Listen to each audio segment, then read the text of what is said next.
A report out from closed session, item A, conference with labor negotiator as represented in the employee superintendent, nothing to report. Item 3B, student discipline matter SB 2425-1, information received. Item 3C, public employment in the matter of PE 2453-3. As the board approved employees leave request by vote 5-0, 0 no votes, 0 abstentions. In the matter, item 3D, conference with labor negotiators. Information received by the board. Right. We'll now move to our patriotic exercise. And we have Claire, Erwin, let's see, Washington. Right.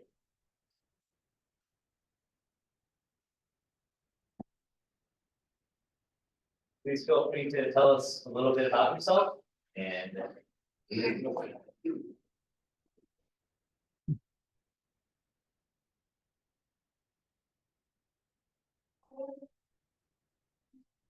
also allowed to ask for our meals.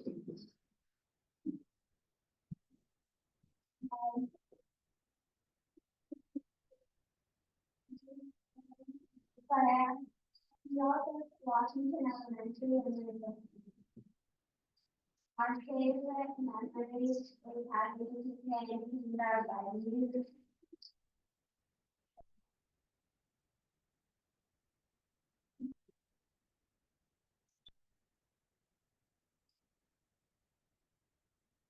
And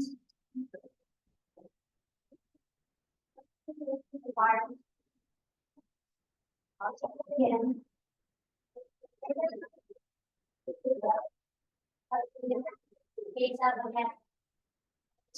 Republic, which advanced one nation under God, indivisible, with liberty and justice for all.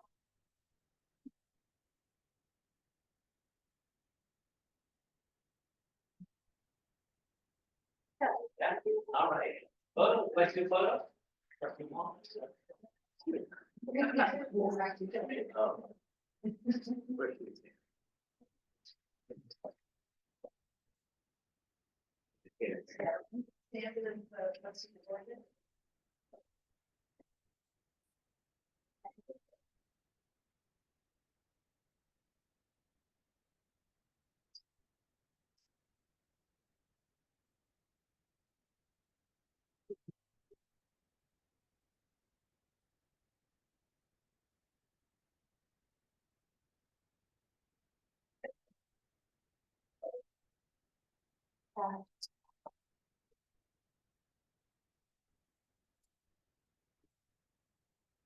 All right, we'll move on to roll call.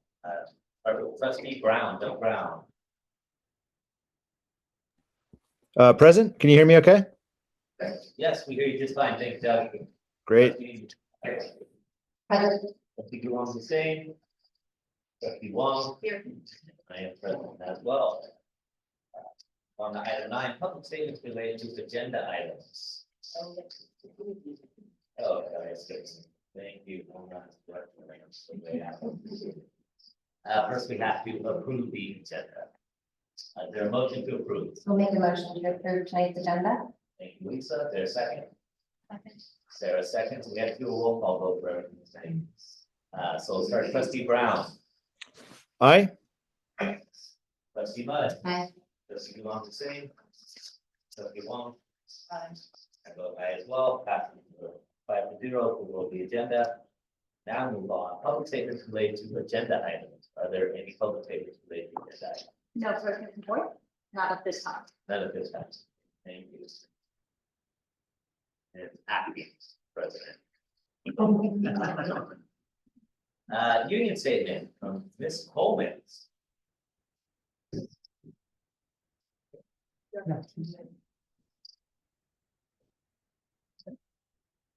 Thank you, Ms. Coleman.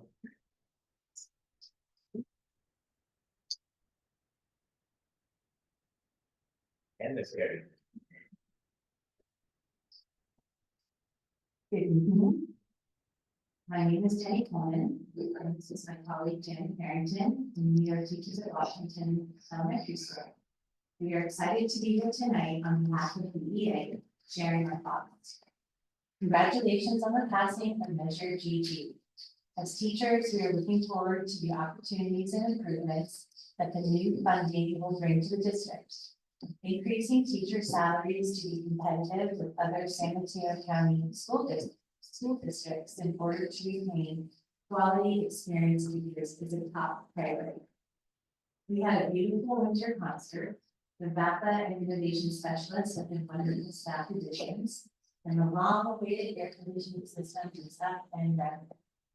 Work is being done during district grade level meetings to create a new and across the district uniform report which reflects the standards we have teaching. While there are many wonderful things happening in BSC, there is, however, a pressing matter that has become a significant issue over the past couple of years.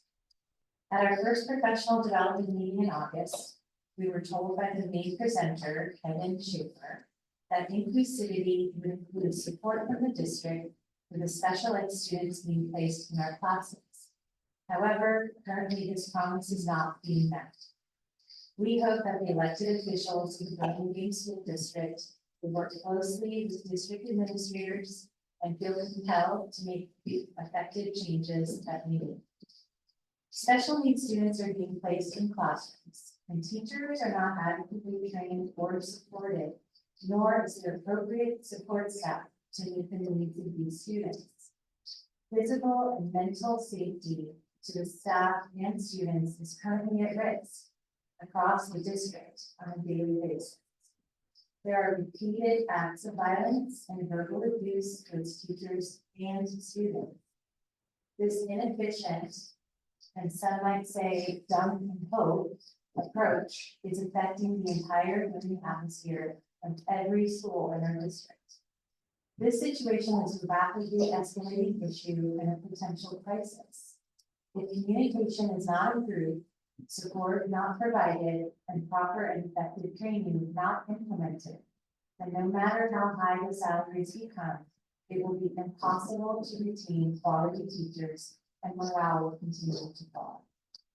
We sympathize deeply with students who come to class eager to learn, but are using instructional learning time with their teachers daily.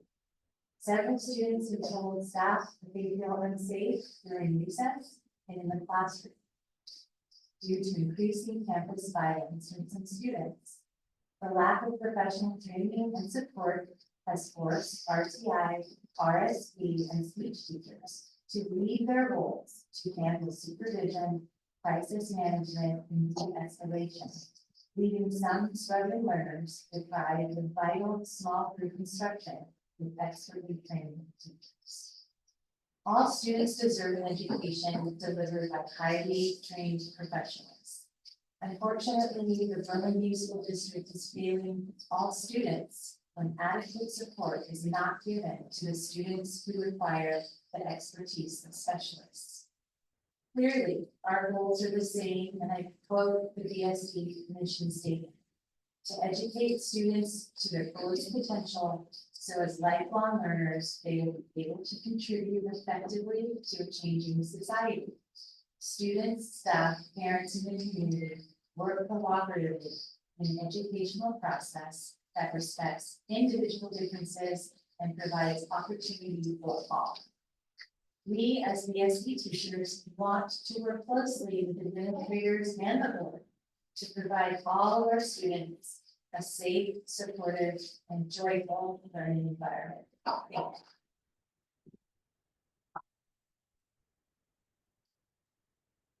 Let's go to the Item 11, union statement from the California School Employees Association. Lori Sue.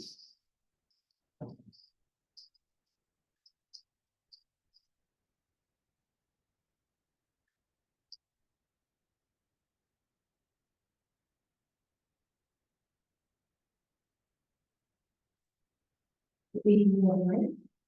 My name is Lori Sue, President of CSEA Chapter 46. And just this evening to speak on behalf of one of our members who could not join us tonight due to the cold. Good evening, trustees, cabinet, and superintendent Silverstein. My name is Helen Christie, Vice President of CSEA chapter. I am a product of Burlingame School District.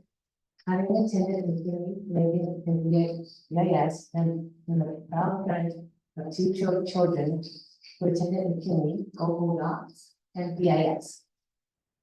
I've worked for the Burlingame School District for the past 14 years, 10 of those as a library assistant at multiple sites across the district.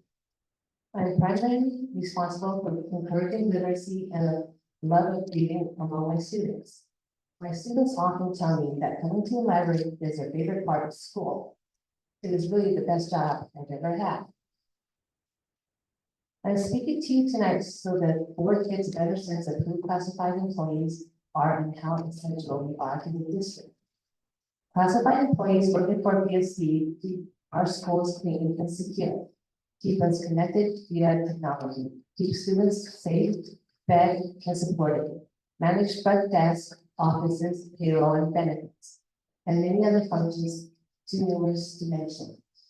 Our union is not bargaining with the district until the spring, but we want to make sure that when it comes to the board to discuss salaries and our contract, there is an understanding of how important our roles in the district are, as well as appreciating what the struggle is for us, for many of us to afford to live in the Bay Area.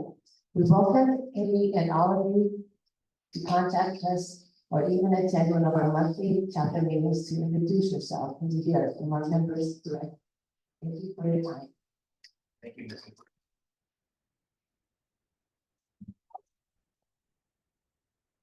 Good statement of the principal, Principal Harmio.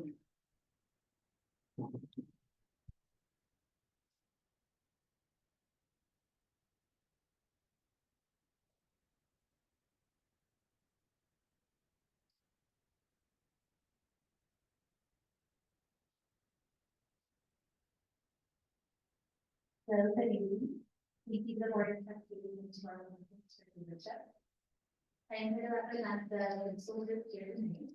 And first and foremost, we do want to say thank you to the district for the leadership today during our spirit camp in school Burlingame and Washington.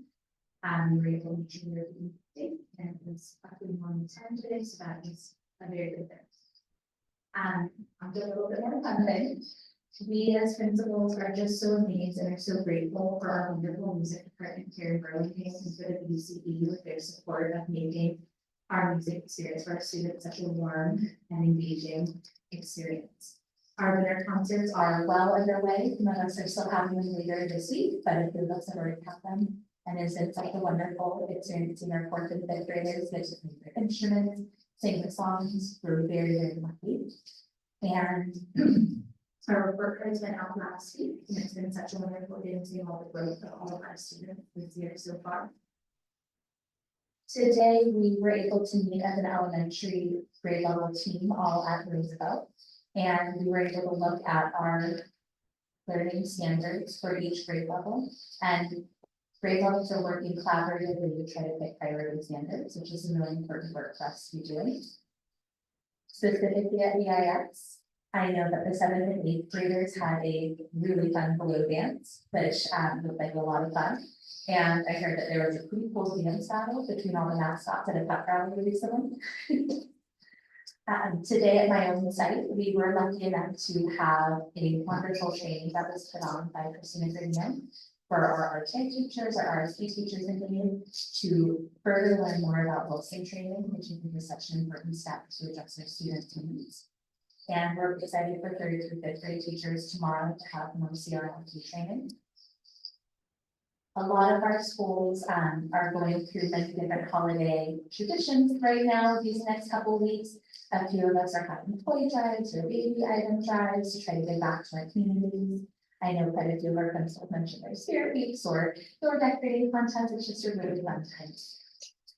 And speaking of fun, the 5th graders got to leave for outdoor ed yesterday, so they're having a lot of fun staying warm out there right now. And I know that Susanna was mentioning that the South Yard is starting to open up, which is wonderful. Not quite as much fun, but a lot of hard work has been happening at all of our sites the last month or so, in particular, working on our site plans. So you helped me serve on the school site council. It's been a lot of work just looking at all of the wonderful growth that we made and making plans for the future. So we'll be back in a couple meetings to talk to you guys about that with the board. And then last and maybe not most important, but definitely fun, we have some new dinosaur sets, which we were all talking about today, and how we're gonna implement that at our recess starts, which looks like a lot of fun. But thank you all, and that's my talk.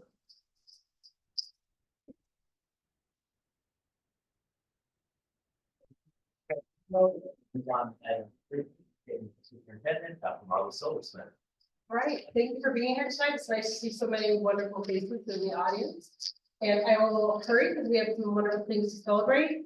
We had all of our schools participated in Ruby Bridges Walk to School Day. That was wonderful to see so many sites celebrate together and be able to come together and walk to school in honor of Ruby Bridges.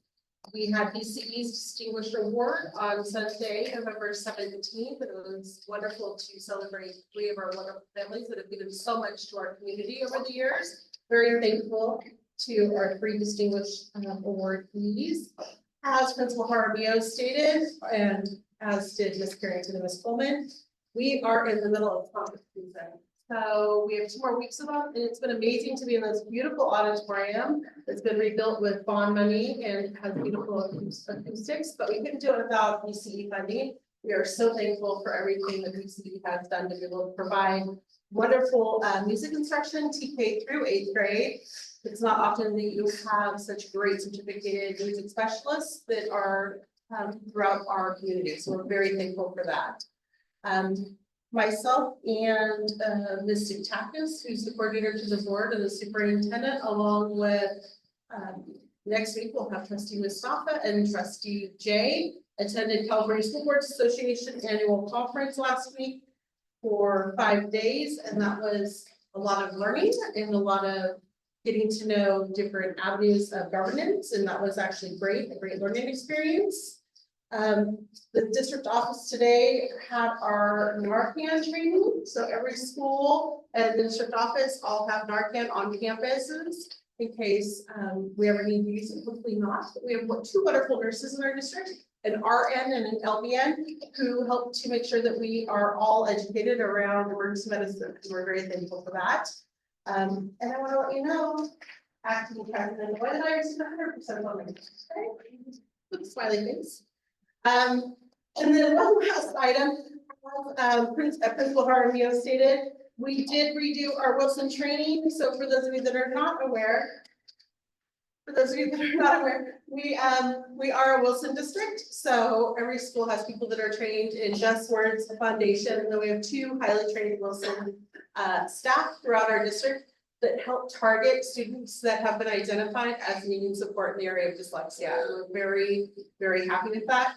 This training was in response to when Trustee Mudd was stepping down as president. So we redid all of our Wilson training, and it targeted all of our updated RTI teachers, our RSP teachers, in our elementaries, our middle school 6-8 teachers, and then all of our site aides and resource aides. So we went from this a small group of just teachers to actually para-educators this year too. So we're very much expanding and getting more people trained and just support with students. So I'm very proud of that. So lots of good stuff happening right now in Burlingame. Thank you.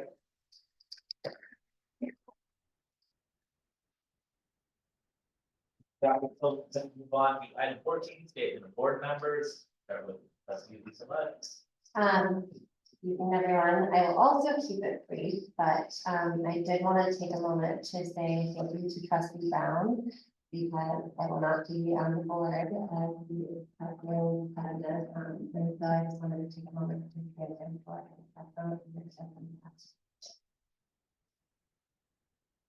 What's the vote? Trustee Doug Brown, your opening statement, please. Nothing for me. Thank you. Thank you. I'll take it on the same. I'll just have a very brief shout out of sorts. We've been attending the bond oversight committee over the course of the year, and I just wanted to shout out the members of those committees or that committee in particular for really doing the work, and we're always kind of sitting there and digging through the spreadsheets and catching the numbers, and it's no small task, so I really appreciate those folks, everything that. The construction around here is often overlooked, but it is an ongoing project for all of us in the district and the. I just want to say. Wow. I will say my comments, moving on to recognition of board members. That takes us to item 15A, celebrations for students who classified as fluent units, Proficient. Matt. Yes, great. Welcome all families. This is one of my favorite things that we do. All of one of our favorite things that we do every year. I just wanted to say congratulations to all the families and all the students for all their hard work. It makes me think, I used to tell this story often, but it always makes me think of my own grandfather, who was the first to speak, to learn English on my father's side of the family. And then also on my wife's side of the family, it was her aunt who was the first. And it always touches me that because of their sacrifice and because of the sacrifice and the work of the children in this room, that can set your family off on a whole new course. It's really powerful moments. But I also thought this year, about why that was that my grandfather and my wife's aunt were able to learn English where it was public schools. So I think this is really a celebration also of public schools, and especially the work that we do in Burlingame. And that what we're committed to as a public school to this work is super, and it's very, it's moving. And I really appreciate all the teachers and all the people that took time to do this. Speaking of which, Ms. Laura McClure, one of our ES specialists, and Sue Bonnerini and Ms. Kathy Lindstrom in the back, helped put all this together and organize all the data, do all this hard work. So they actually should get them a round of applause. They really so.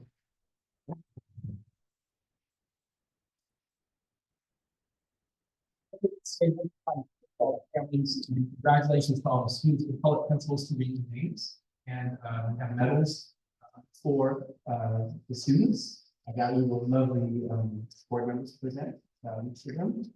So which floor are we starting with? BIS, Principal Land, everybody Principal Land.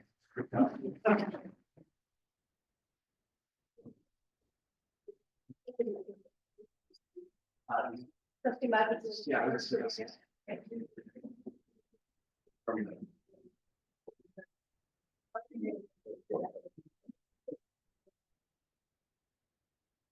Okay, my fellow principals behind me, so I will start. We have the awards here. Perfect. Okay, some are here and some are not, but I love all these guys are here. So Sophia Sulion, Marina, so Zhao, Marina, Dylan Lee Abasta, Maxim Fomin, Yui Kurokawa, Yuri's here.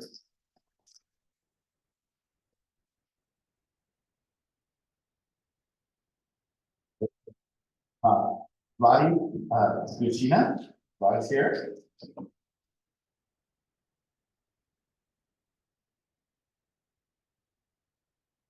Paval Baran Kaplan, Masa Karsili,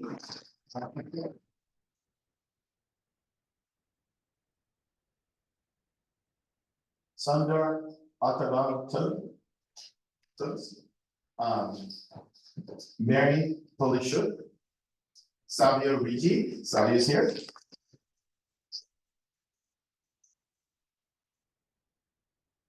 Jason Joe Wong, Azad Zira, and Tamim Ahmed is here.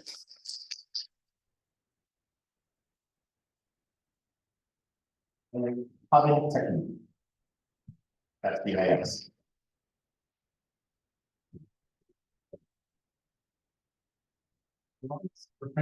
Okay, Franklin, here we go.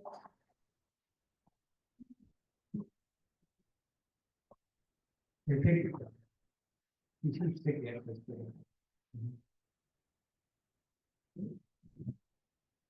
Well, oil machine here. Okay, I am celebrating lots of Franklin Falcons, and first of all is Yuko Ando.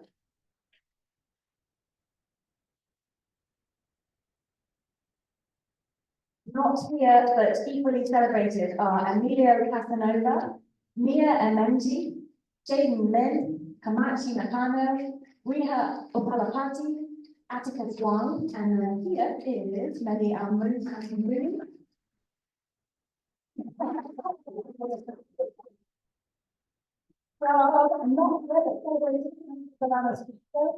Mira Rector, Su Fong, and Sue Iwasaki. Here is Naomi Lee.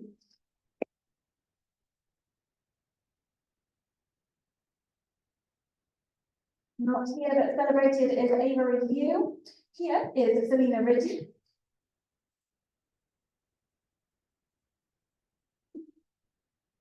Not here, but well done to Aaron Chipton George. And here and celebrating is Clayton Lamb.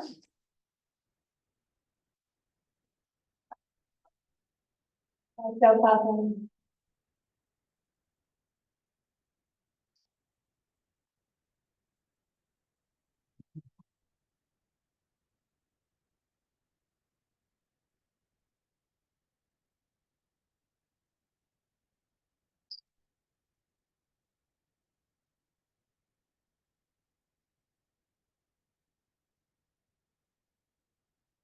All right, I'm Principal Clem, and I'm super proud of our Lincoln Lions.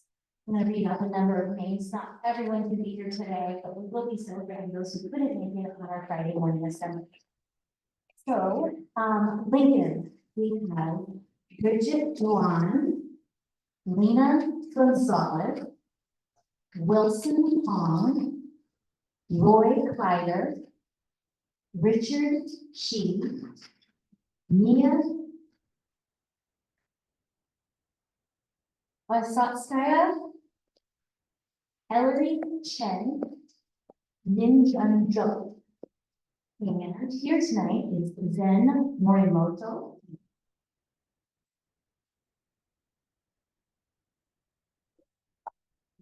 Arhan Hawan.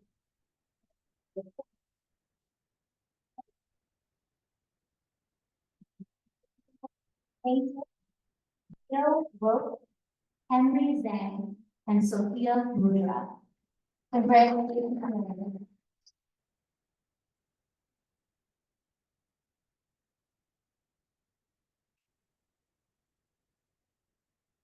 Good evening, my name is Alan Kafka, and I'm the proud principal of Fluent. This evening, I would like to recognize 5 of our students who are not here tonight. I would still like to recognize them. We have Jude Abosu, Leland Usco, Kingsley Chu, Nestra Melios, and Sol Yun. Congratulations.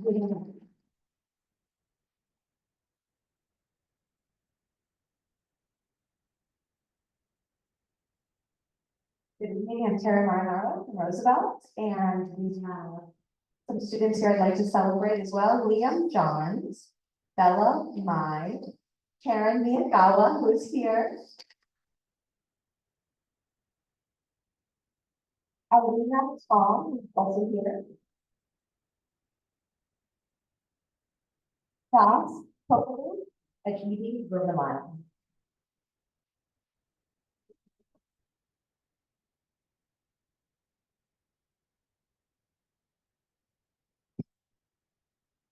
Hi, everyone. Just want to hear from the principal and the community. I am so happy to celebrate our students tonight. I have a few, so bear with me. Elizabeth Muslana Abineka is not here today. Alexander Brian Bauer Cordero, not here either. Jamila Alexandro Troy Mendoza, Aya Rebecca, Amira Ligna is here.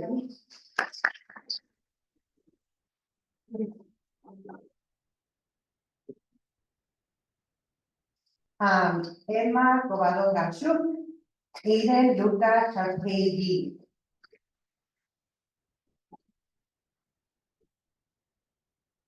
Emilio Campos, Albert Yair Chen, Jackie González, Nico Landi, Sebastián Quintero, Lynn Shehadeh, and Giorgio Bacar.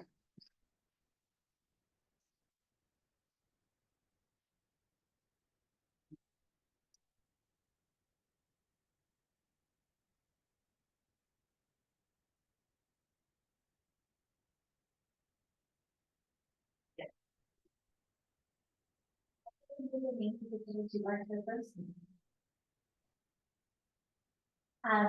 we would like to recognize Julia Verga, Abu Kurak Manova, Captain Dong, Oliver Yu, come on, but sorry.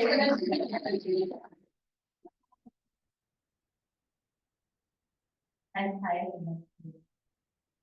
Also not here is Rylan Ross and Helen. But of my students that are here, Sasha Kwan.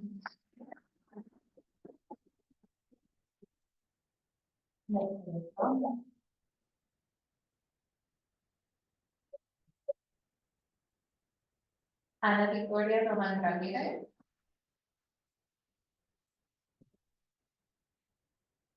And Elizabeth Isabella Vandal.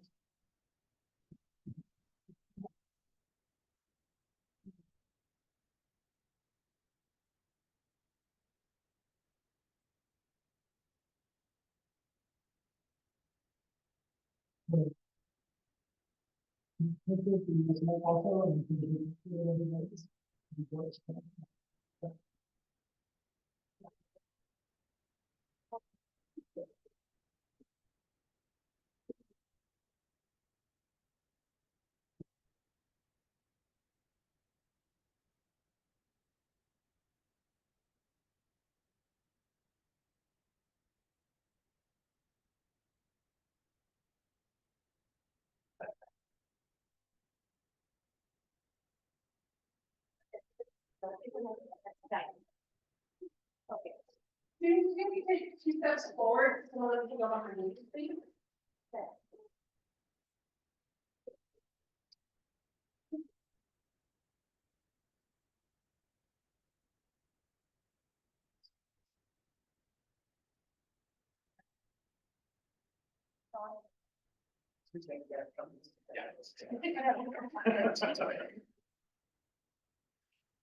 Okay, so you're all gonna look right here first. 1, 2, 3, don't move. 1, 2, 3. I'm gonna stay right there. I'm gonna step out of the way. All the parents gonna.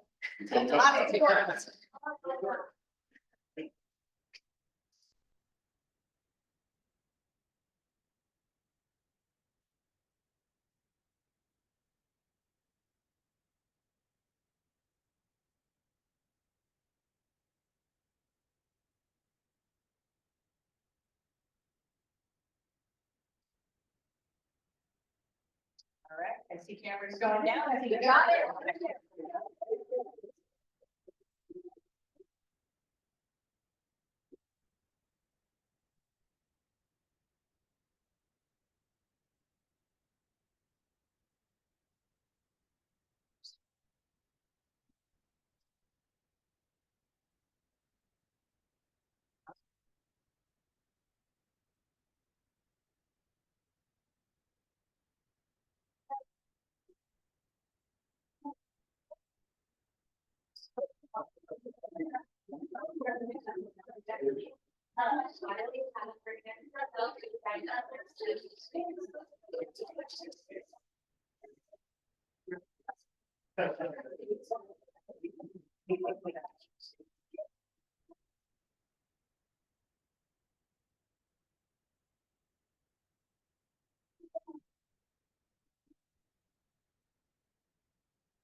We'll use that home. If they live on it, then, we have to take it.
All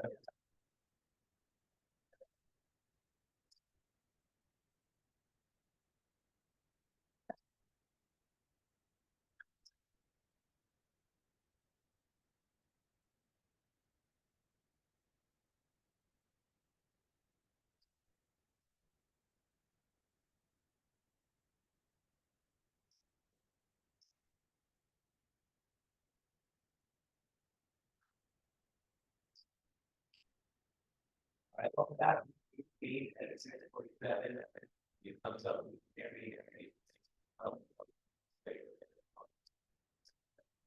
All right, moving on to item 15C, the recognition of outgoing board president and three outgoing board members. Both here recognize you. So we can start with representatives from 7 directors and 7 member agencies.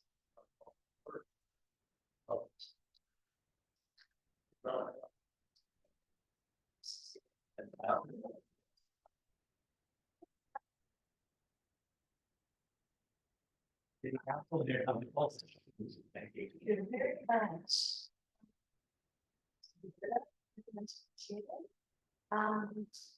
I'm not a culture here, and it's my great pleasure to be here today, to thank all of you for your hard work and your service over the years on this board. People ask me all the time, questions about the schools and the school budget and all kinds of things. People don't even realize that the city council doesn't oversee the school. And I'm constantly telling them, no, we have a board member of people that oversee the school, and we're so grateful. It's really, the children in this community and the children that attend these schools that make Burlingame kind of the heart and soul of Burlingame. And their solution of them and these schools has been remarkable. It's been just a really great honor to work with all of you over the years. Mainly sitting on our liaison council, and also just thinking about things like school bonds and personal taxes and how we're going to work and coordinate to get all that done. So I want to just thank all of you. We have just some small certificates of appreciation from the council. I think you're going to have to maybe tape them on the back and big ones, and maybe you can take them on the front. I don't know. But it's not the size, it's the heart and the soul that the council feels with gratitude for you. So, probably the person I have not really met or known would be Sarah. I want to make sure I do this right. Who wants to say? Excellent, thank you. Well, Sarah, I want to thank you for your service from June 23 to December 24. I have a feeling you probably stepped up and finished off a term for someone. That's such a wonderful and gracious thing to do, and to offer your service and your mind and your wit, and I'm sure your intelligence and your passion for the kids, for that, and just to sort of take the mantle and say, raise your hand and say, I'm doing it. And obviously you've done it well. I watched you interact with the kids, they adore you. So thank you very much, and thank you for overseeing something I'm passionate about, the Bond Oversight Committee. And with that, I just have a small token of our appreciation for you.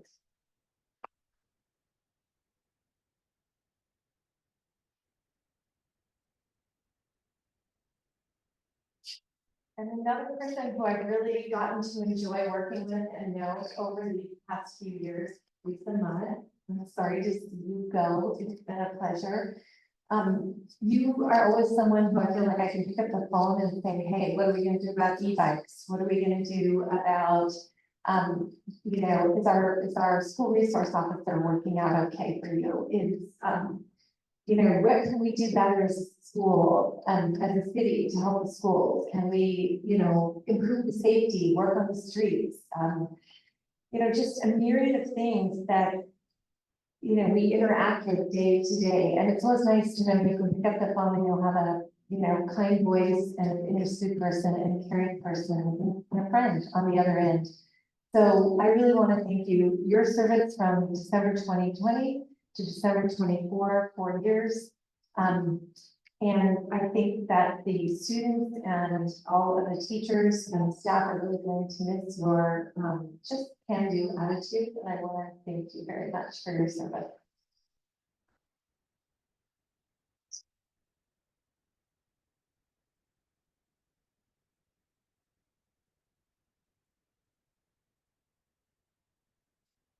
And I had to say, my Franklin friend, you laughed. You students have Franklin?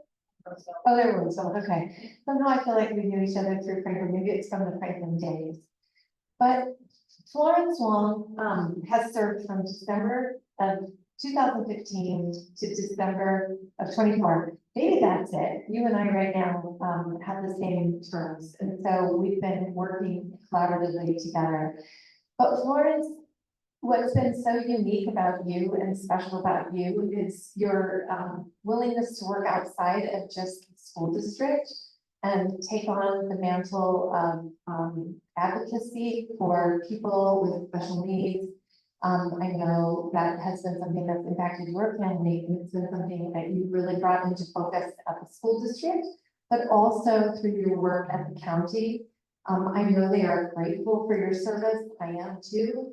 I always feel like if there's someone that an idea we need to bounce or something we need to talk about or something that we're missing, I can call you. You're always very open and frank and caring about the community. And if you, for example, find that there's something with whether it's teasing or bullying or anything, you're the first person to raise your hand and say that's not right, and to focus on equity and access and all the things that make a city and a town and a school diverse and beautiful and wonderful. And your heart has just been there from day one.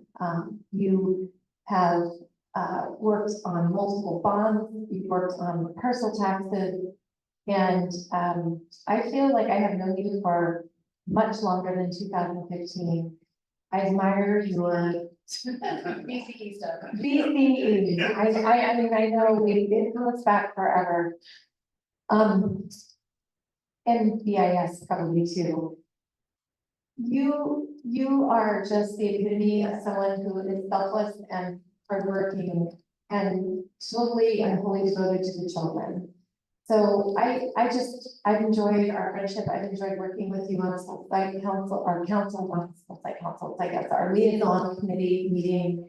You've always just been so gracious to the city, working with Margaret and working on the program that we share together and the after school program. So thank you for all your service. Thank you for your friendship, and thank you for always just being there for the children and again for the city too. You're so darn talented on that piano. I admire you in so many ways. Thank you, Florence.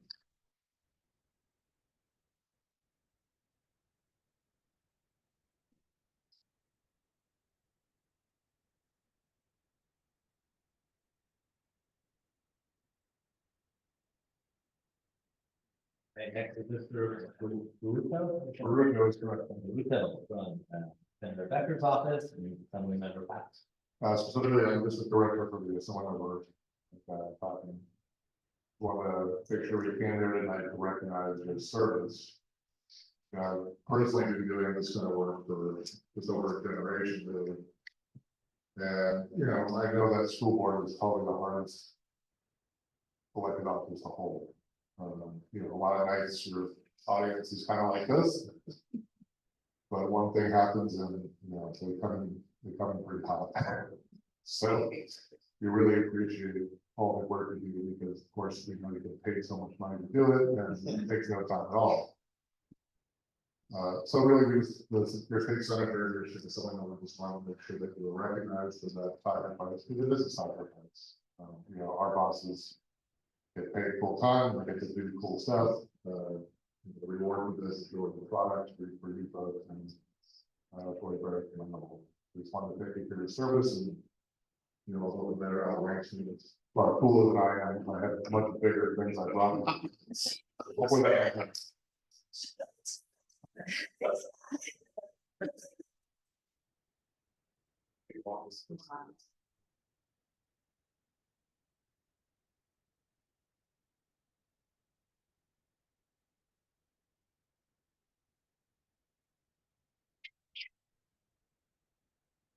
Thank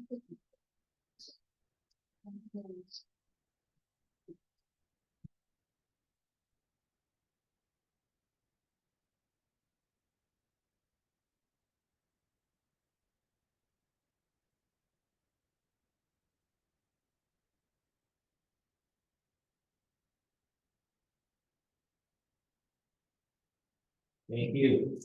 Next, we also have some certificates we'd like to present and review. First, we have certificates from Congressman Kevin Mullins' office.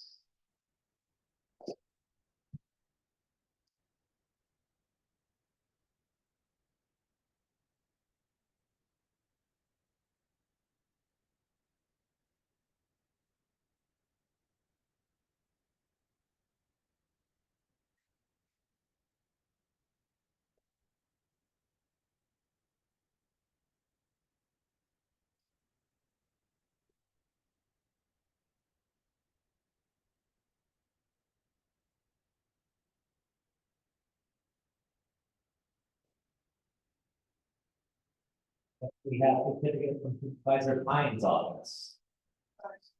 The brown ones are mine. The normal ones. Are you the wrong ones first?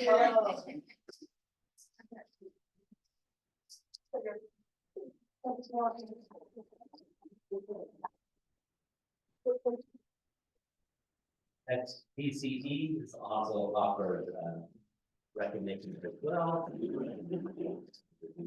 Thank you, beautiful flowers that we will keep in water until the end of the evening. The BCE would like to offer their gratitude for everything that you have done over the years and all of your support for the foundation. So thank you very much. Jen Faber brought this to our office tonight to give to you, along with these beautiful cards that I will bring to you.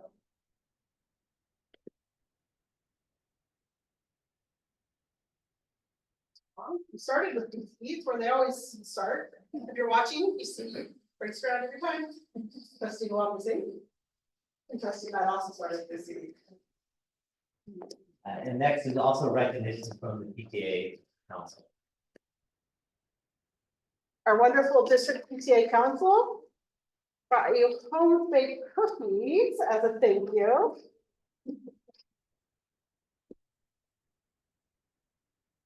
Along with very nice handwritten units. Trustee Wong. Trustee Wong is named. And Trustee Biden. While we stay on this action item, I thought we could take some time to hear from each of you, comments during your time on the school board. So start with Trustee Wong. Thank you. So, since it's my last time to be able to have this platform to share my thoughts, I actually wrote some, my thoughts down so that I wouldn't forget. It's been a privilege to have this platform for 9 years to share my thoughts and use my ideas and lived experience to help guide the direction of the district with my board colleagues in collaboration with the superintendent. I'm most proud of establishing the mental health policy and the first board policy and standalone board policy on mental health for any public school district in the state of California.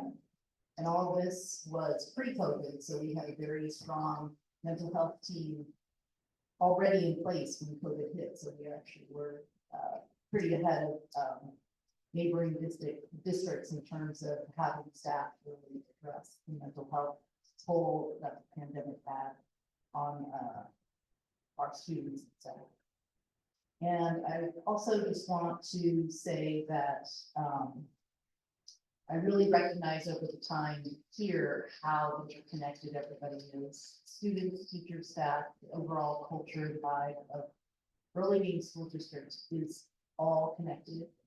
And I would just like to remind the future board that when you make decisions about change, really think about how it affects the overall culture of the institute, because it's not one thing unaffected by changes made to the district.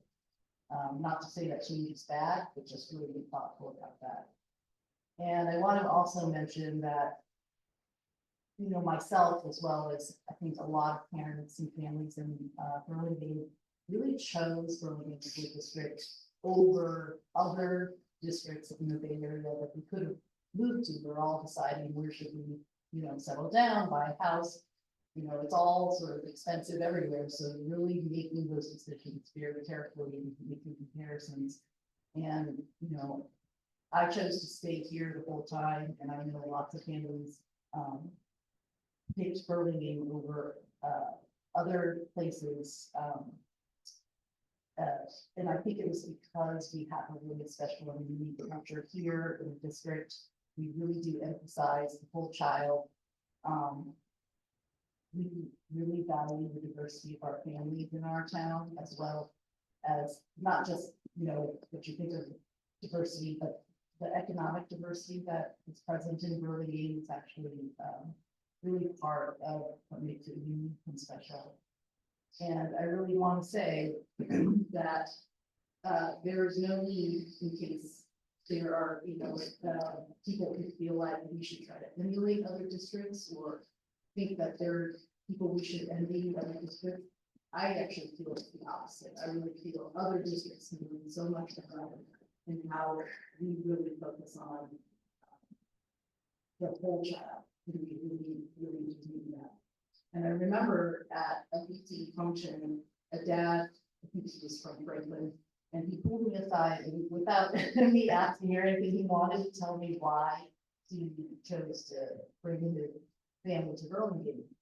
They didn't have any connection to the Bay Area, but they really, just went on the recommendations of others and settled in a school district, not in ours.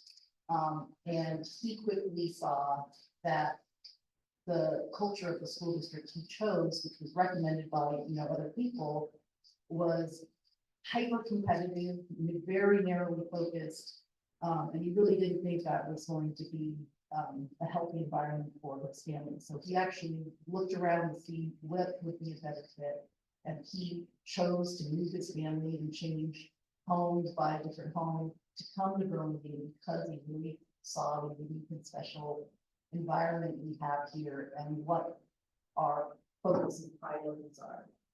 And I especially remember BIS was being evaluated for a national award a few years ago. And so you have these evaluators who come from all around the country, and they marvel at the students at BIS because they would randomly talk to kids to say, hey, how to come to school. And they were so impressed with how well-spoken our kids are, looked them in the eye, they shook their hands, and they were just so impressed with the overall maturity of our middle school students. And I'm really proud of the students who come out of BSD. I've been to 9 promotions at VIS. So I've seen, the sea of faces and who comes, across that stage, and, we make it a goal to try to shape every student we can who comes across that stage on promotion day. And I just am so proud of our students. I think they come out as very interesting people. They have unique passions and pursuits and are very open-minded. And they really are on their way to being adults that impact our community positively in small and large ways. And I do have one last story. I know someone who is a vice president in some large tech company in South Bay. He has a doctorate in electrical engineering, and he makes final decisions on who gets hired in his company. And I asked him, I said, how do you make that final cut? How do you decide who you're going to hire? And I asked him, are you considering whether you went to school, what your grades are, test scores? And he said, no. I was actually really surprised, especially in something like a STEM thing, which had very kind of concrete numbers. He would know. He picks who he thinks will be a collaborator, a good team member. He has to imagine, can I enjoy working with this person on a day-to-day basis? And if the answer is yes, that's who he hires. Learning content and information can be done over several years. You have your whole life to learn content, and you should actually keep learning content even as you're older, you're sharp. But BSD has the unique privilege of seeing these children when they're little. And we have the opportunity to help them build their character. We build the foundation for the rest of their lives. And that time is when they're young, is to build that character. So I really hope that BSD continues to make it a priority that we produce students who are people that others want to work with, want to play with, and trust. That's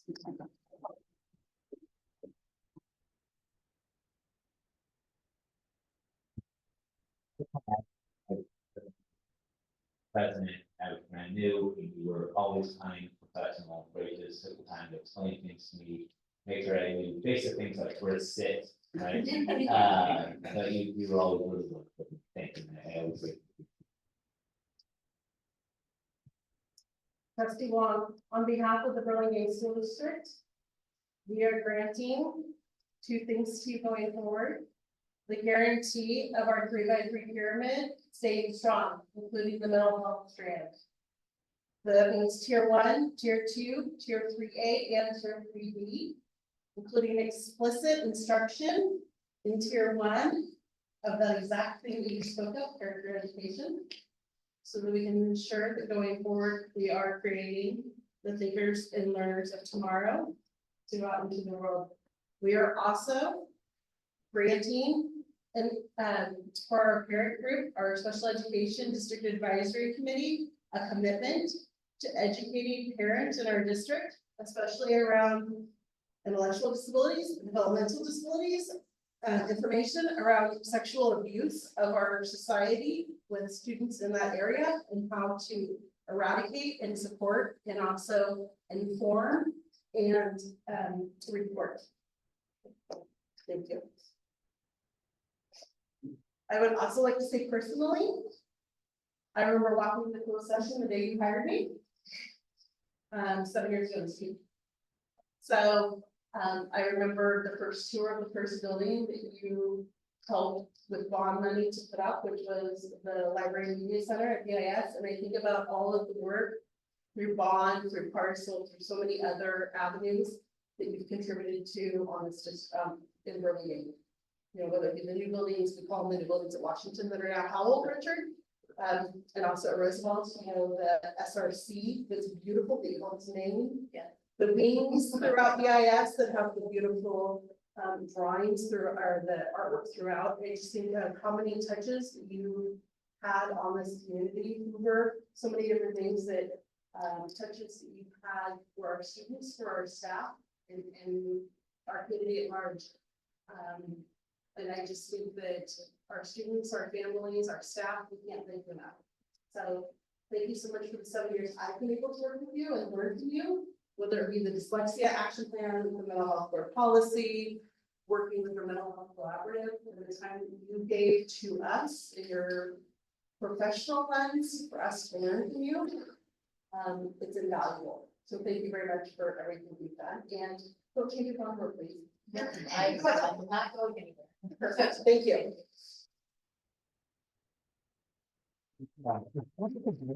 Every school, someone, or soon to be. Well, new class only, right? Hopefully you can close. Yeah, there's a plaque. Every school site. Not you. Not you. Next is trustee, next outgoing board member is trustee Lisa Mudd. You said. They told me at the beginning, try to cut that. I think everybody covered. So I normally approach a little bit, but I sort of say what I wanted to celebrate, share some gratitude and pride.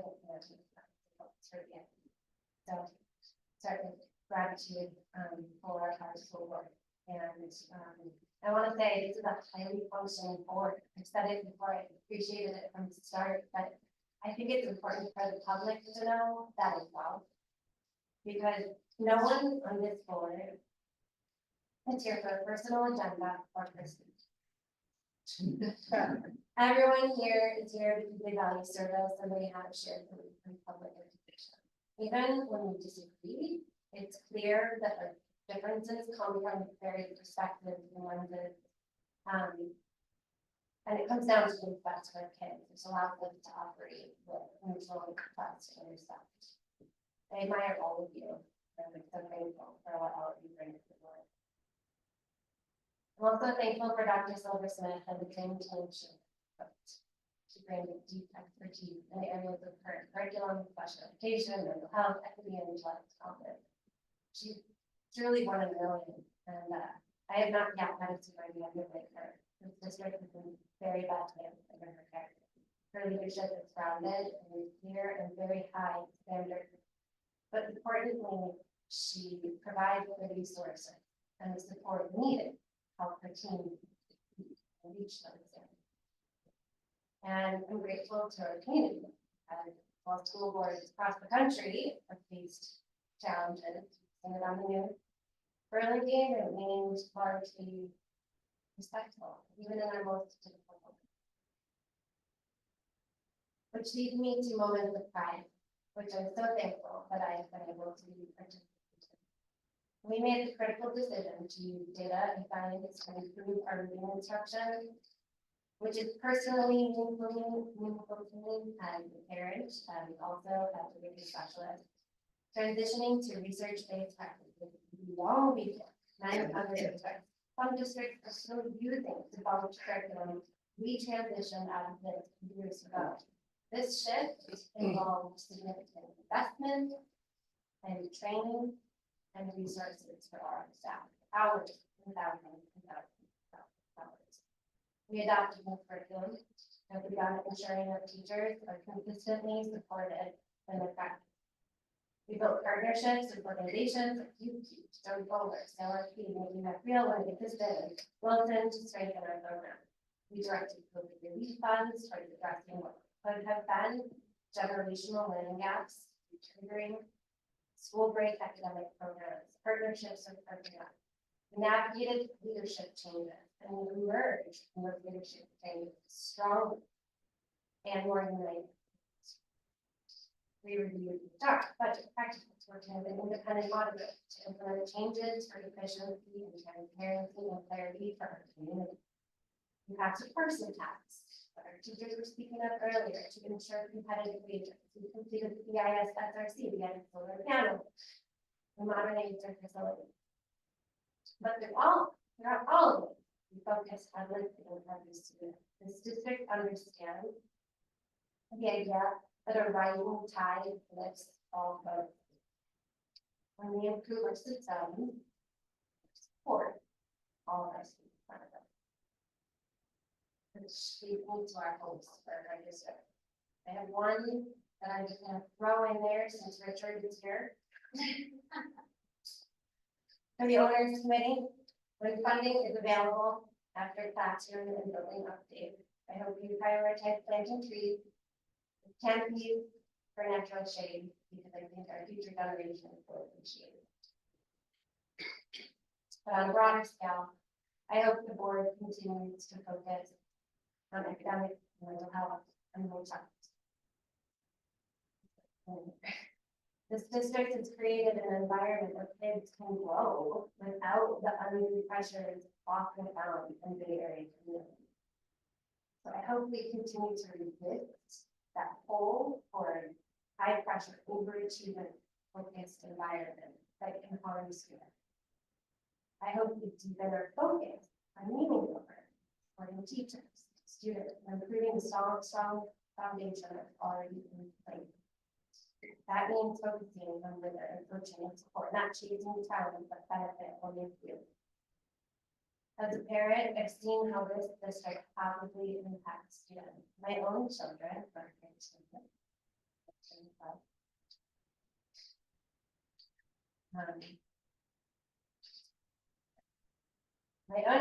thrived, surrounded by dedicated adults who have guided them throughout their education. I hope Burlingame continues to prioritize balance, joy, and opportunities for kids, and just be kids. Let's keep our focus on collective growth, retaining the values that make this community. It meets this goal with a lot of gratitude.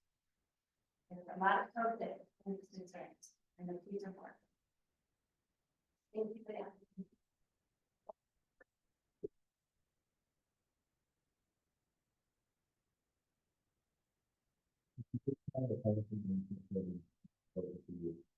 You're the only board member who will look me dead in the eye and say, wipe that smirk off your face, Dan. It takes a lot. It's great. Yeah. Plus, you got a professional, she's right. No, I always appreciate working. I hope you're not far away. You always help us.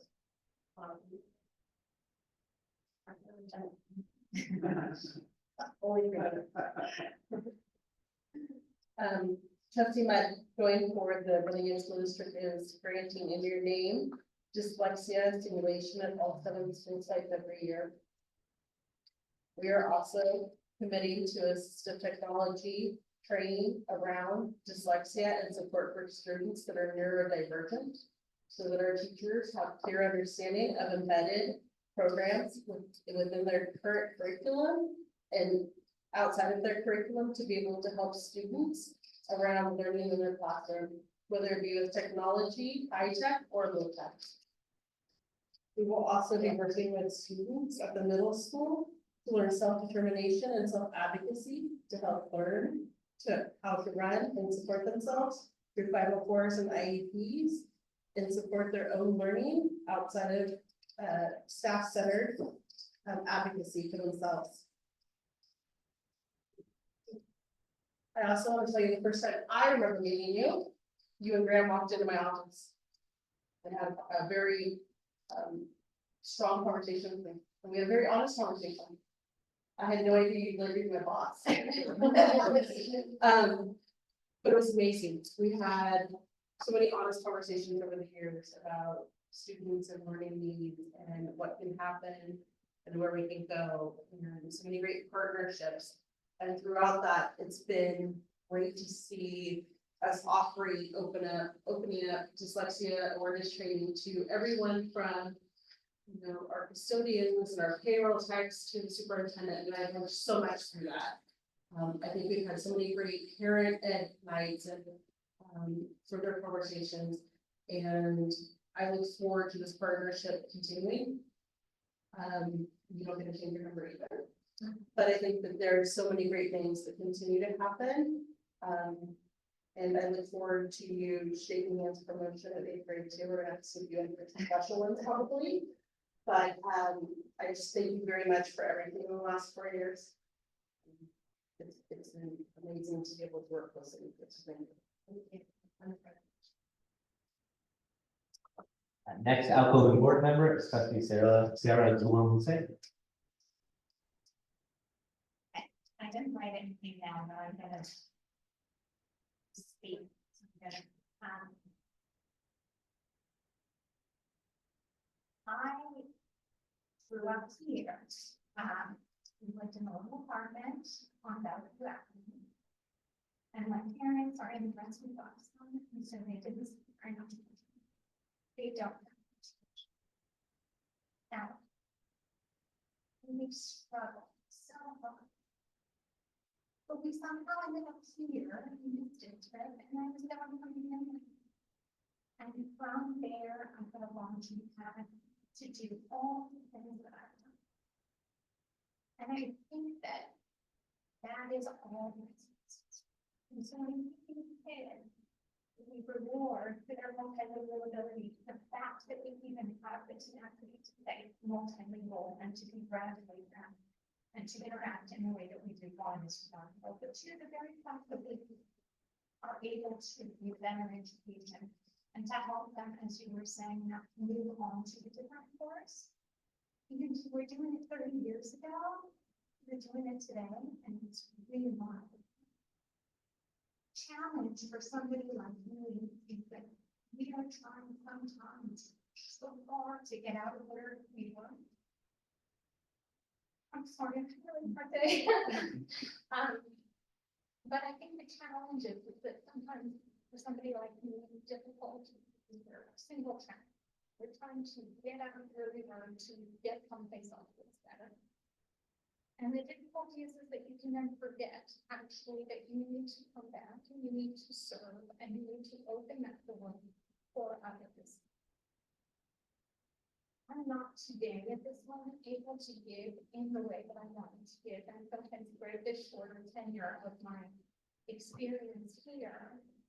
But I do recognize that principle, and I do hope that you'll kind of pick up my phone call when the time circles around that I can give in the way that I want to give to this district. Because, you know, and not in a hard way, but I'm it, you created it, you enabled it. And now we just need to, I think that all of your kindness and all of your focus on the whole child and on helping every student is really steadfast in a way that it is not even for me, because I'm trying to hustle my way out of it. Still, you know, from being like a 7-year-old kid to now still trying to do that. But you all have such a remarkable thing about you to focus and consistently keep your eye on the ball and do what it is. So I think mine is to say thank you for letting me sit here and hear from all of you and learn from all of you, because really that's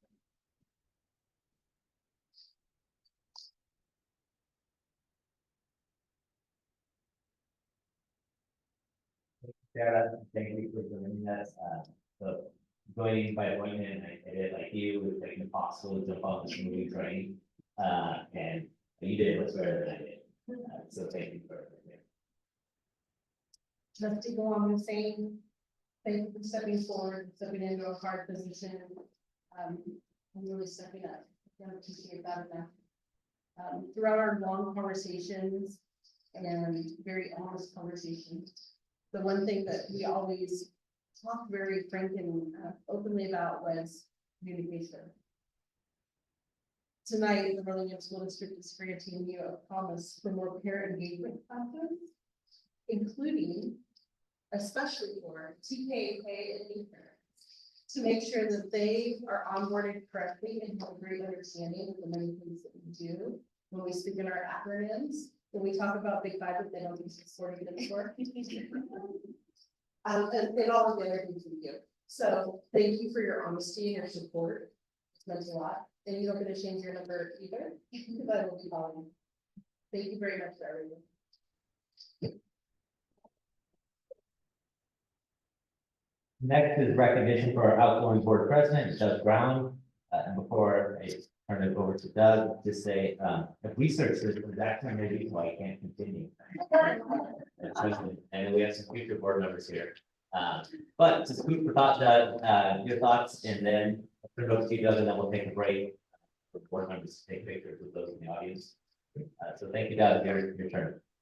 All right. Thank you, Dan. And I will keep this super short because you don't want to hear from me on the screen, and I'm not going anywhere. So everybody has plenty of chances to talk to me. But no, it's been a nice year. I've enjoyed stepping up and taking a bigger role in leading meetings and setting agenda and setting direction. So it's been exciting. I couldn't have asked for a better group of board members to work with, and I'll save my comments on the 3 outgoing members for maybe a direct conversation, but it's been a pleasure working with all of you, and I look forward to continuing to work with you, Dan, and the new board members. Trustee Trustee Brown, the Burlingame School District appreciates your work in the last year and all that you've done as president. Trustee Brown, I've already promoted you. President Brown, we very much appreciate all the work that you've done and everything that you've done to support us. The long hours, the phone calls, I need to talk to you first, please call me. Always answering the phone, no matter where you were in the world or flying or the time of day. I very much appreciate your support, your answering my questions, and just always being there. So that means a lot. So on behalf of the Burlingame School District, the Ed Services Department, and all of us. We are honored to let you know that we are adding a course description to Burlingame Intermediate School for financial literacy in the electives department, starting next year. And it will be coming to you, the course description will be coming in the January board meeting. That's fantastic. Thank you. Thank you. All right, we have on our agenda, we'll take a 5-minute break. So that's what we'll do, and we have some people in the audience, so at 7:20, it's about 7:28, so we will reconvene in 5 minutes. All right. Thank you.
We are moving on to item 16, which is the consent agenda.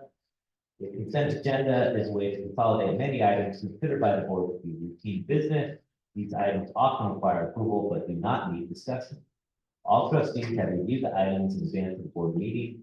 Members of the board, staff, or public are able to request specific items to be discussed and removed from the consent agenda and placed on the regular agenda. The superintendent and staff recommend approval of all consent items. Movement of any suggested consent item is appropriate at this time. Would anyone like to move anything from the consent agenda? Seeing none, would someone like to make a motion to approve the consent agenda? Thank you, Florence. Is there a second? Lisa for the second. Roll call vote. Trustee Brown, Aye. trustee Mudd, Hi. trustee Gulam Hussein, trustee Wong. I vote aye as well. Consent agenda is passed by 5-0 vote.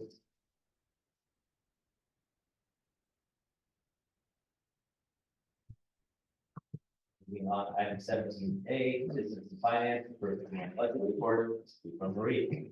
Thank you, Marie. Thank you. So it's my pleasure to present the first interim budget report this evening.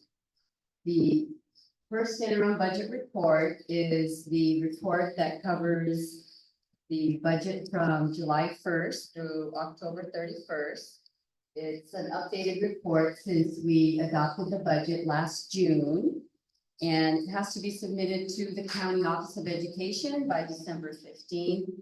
And during the interim reports, the board must certify whether we are positive, qualified, or negative.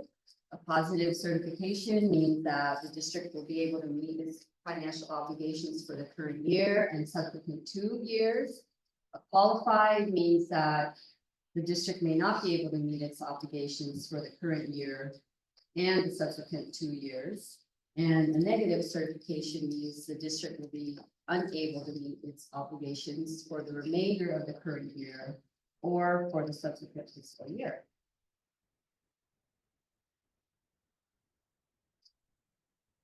So starting off with our unrestricted revenues.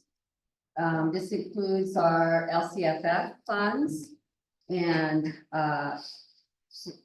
other state revenue like lottery and other local revenue like interest income and rental income. We had an increase in our LCFF projections of about $300,000.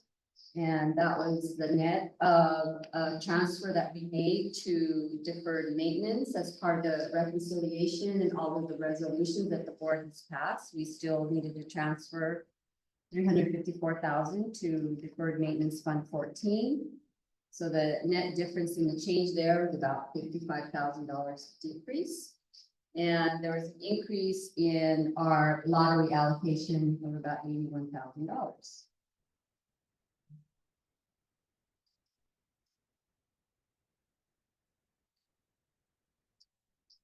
So the majority of our unrestricted general funds comes from our LCFF allocation. Last year, if you recall, we were community funded, which is also known as basic aid, which means that we were receiving more property taxes than what we would have received just based on our LCFF entitlement. However, this year we are going back to LCFF, which means that our property taxes are lower than what we would be receiving in our LCFF entitlement. So our total LCFF entitlement this year is about 36.7 million. And that includes supplemental revenues from our unduplicated pupil count and EPA revenues.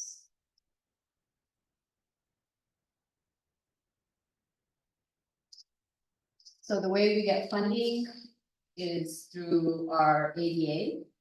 And we had a slight increase in our ADA because our enrollment was 16 higher than what was projected during the adopted budget.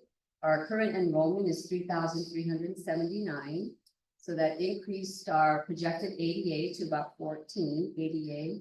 We also had an increase in our unduplicated pupil count, which includes our foster youth, our homeless, our free and reduced lunch eligible students, and our English learners.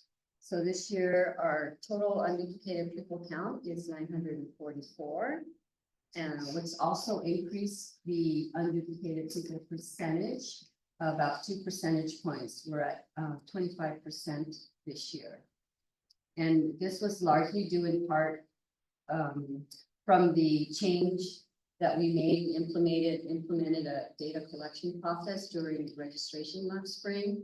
That was part of the alternate income form where we asked households to provide a range of income they're in and size of the household. So that really helped. Oh, and plus our principals also helped us in making sure that all of our students were clearly identified in the appropriate categories.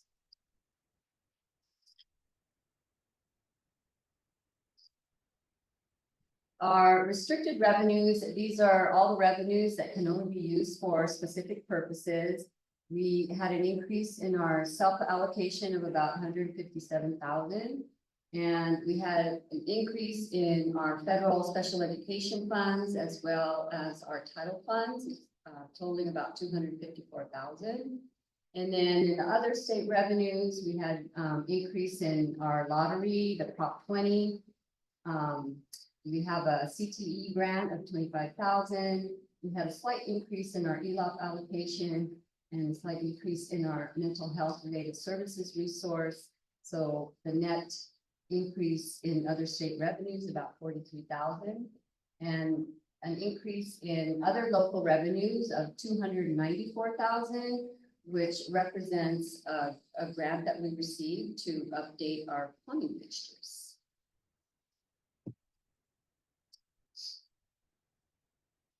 Oh, and I just want to point out our other local revenue, that 5.4 million, does include the donation 2.8 million that we get from BCE, as well as our current parcel tax of 2.1 million.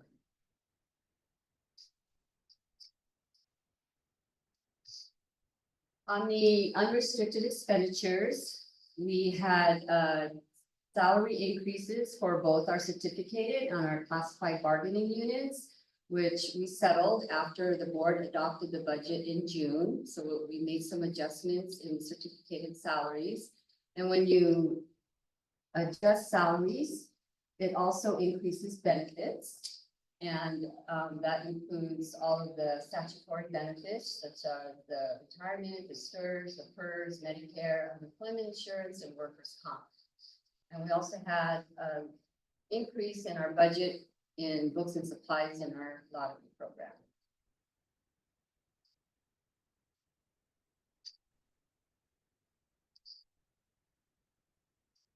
On the restricted expenditures, these are all of the expenditures that can only be used for certain specific items. And we did have salary increases as well in on the restricted side for both our bargaining units. And again, when you increase salaries, it also increases benefits. We have an increase in services and operating expenditures at almost $2 million from carryover funds. So last fiscal year, when we closed the books, we had carryover in arts, music, instructional music block grant, in our learning recovery, emergency block grant, in our ELOP funds, and also educator effectiveness block grant, just to name a few. And when we move or transfer those funds from our fund balance to the expenditure budget, it increases those line items because we can't spend from fund balance. We have to move it into our operating budget. So that's us spending last year's carryover money. And the increase in capital outlay, again, that is from the CalShape grant for the plumbing fixtures.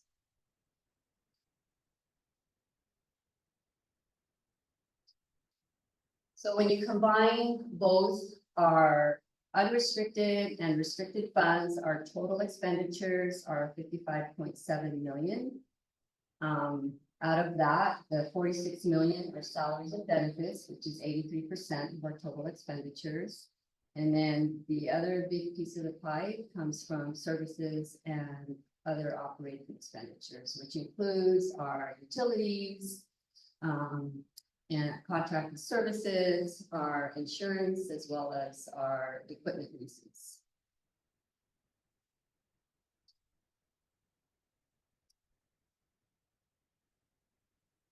With the contributions, so we have a couple of programs that we contribute to because the revenues, especially in special ed, we don't get enough from the federal and state programs. So we have to contribute from the general fund. So as you can see, like in special ed, we received 2.8 million in revenues, but our expenditures are 6.8. So there's a deficit of 4 million. And that comes from our general unrestricted funds. We also have what they call routine restricted maintenance account, and we're required to contribute 3% of our total expenditures into this program so that we can maintain our facilities. So our total contribution is 5.7 million.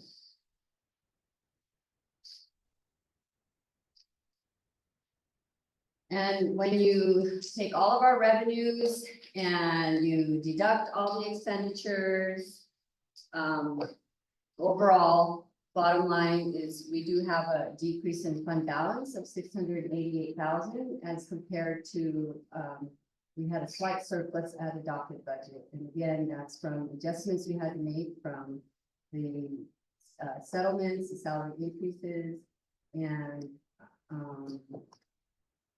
some of the adjustments we made in books and supplies and other areas. So we had a beginning fund balance of 4.5 million, and the decrease in fund balance of 688,000. Now we have a net fund balance of 3.8 million.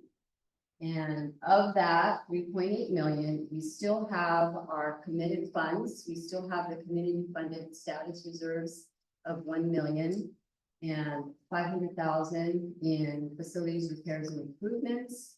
So our total committed funds is 1.5 million. We have assigned carryover in lottery of 645, a little bit of EPA carryover, and the reserve for economic uncertainties of 1.7 million. So that totals the net fund balance of 3.8 million. And when you look at our total reserve for economic uncertainties, the minimum required is 3%, but ours combined with Fund 17 special reserves of 3.5 million is a total of 5.2 million, which is 9.5% of the total expenditures. Now, you know, the board does have a policy that we have a target of a 10% minimum. And if the board would like to get to that 10%, we have an option to reduce that committed balance of 1 million. And if we reduce that down to 500,000, we could meet that 10% total reserve for economic uncertainties. Are you looking for guidance from the board tonight on that particular issue?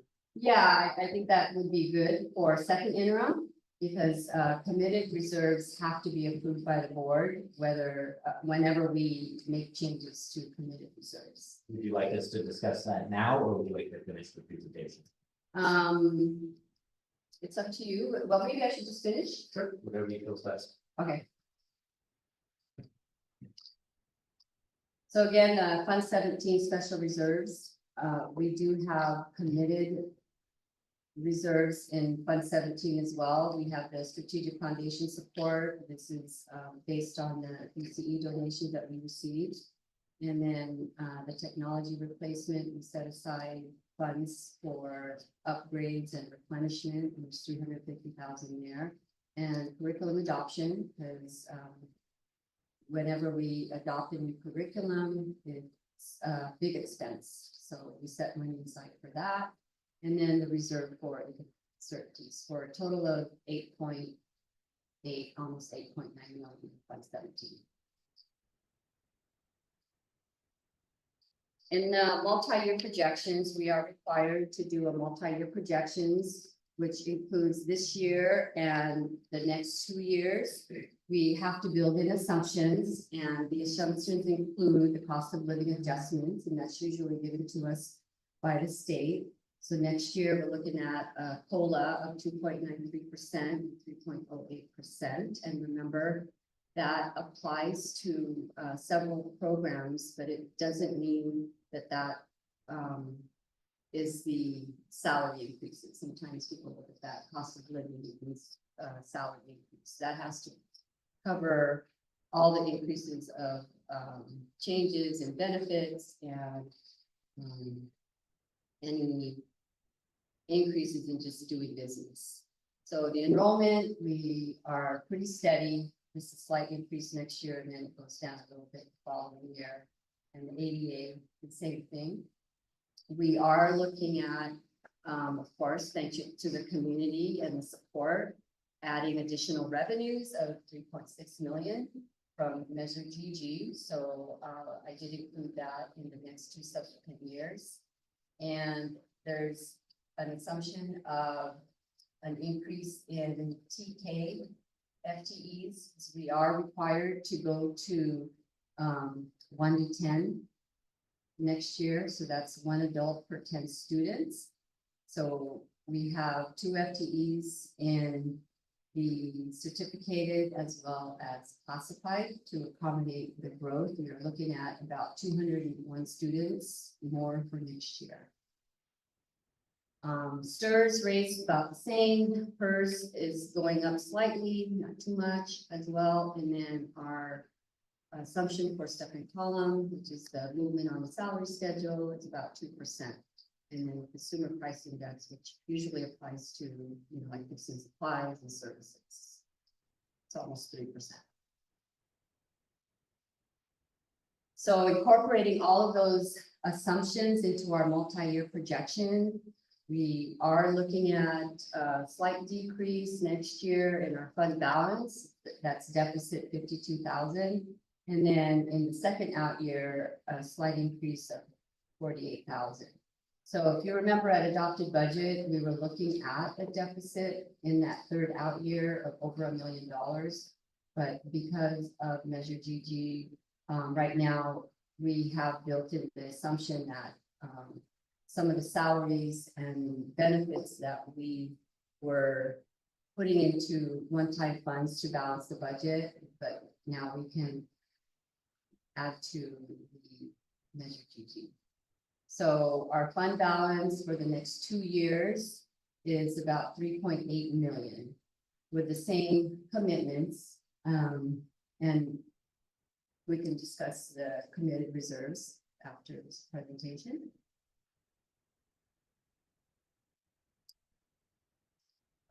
The reserve for economic uncertainties is about 9.5%, 9.3 next year, 9.2 the following year. Again, if we make adjustments to the commitments, we can reach our 10%. We have 7 other funds. In addition to our general fund, we have our cafeteria fund, which is Fund 13. Our ending fund balance there is projected at 1.7 million. The deferred maintenance, this is where we transferred additional 354,000. That's why you'll see the revenues increase to 400,000. And our ending fund balance there is about 1.7 million. The special reserves is the Fund 17. We talked about that, 8.9 million. The building fund, Fund 21, that's our bond fund. We have about 27.8 million that are project manager will be talking about this evening. And our capital facilities fund, which is the developer fees, we have almost 6.5 million in ending fund balance there. And capital outlay, Fund 40, the $2 million there, that is set aside for our MOU with the city of Burlingame so that we have money to replace our turf in future years. And then we have our Osborne fund.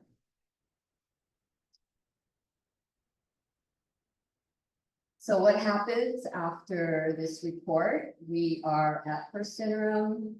The governor is going to present his proposal already for the next fiscal year in January, so we'll hear about next year's budget. And then second interim report will be in March. And the May revise is a revision to the governor's budget proposal in January. So in closing, looking at our multi-year, we'll be able to meet our minimum 3% reserve. We have a 9% reserve this year and the 2 subsequent years. My next update will be at the second interim report presented in March. And I am recommending a positive certification for the first interim budget report.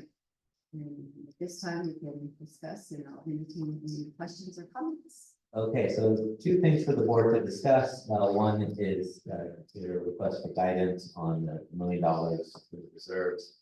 Second is to vote on the approval of the interim budget.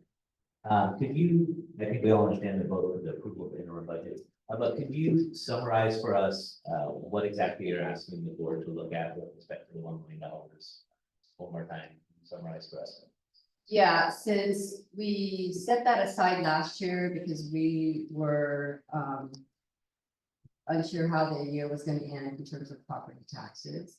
At this time, we do have an option to decrease that if the board so chooses, since we're not in basic aid, we're not really in danger of losing any property taxes or the changes in property taxes.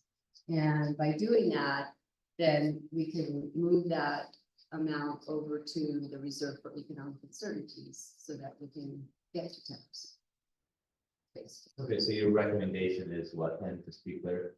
To reduce the committed reserves of 1 million, either down to 500,000 or to zero it out completely, because I'm not sure that we would need that this year.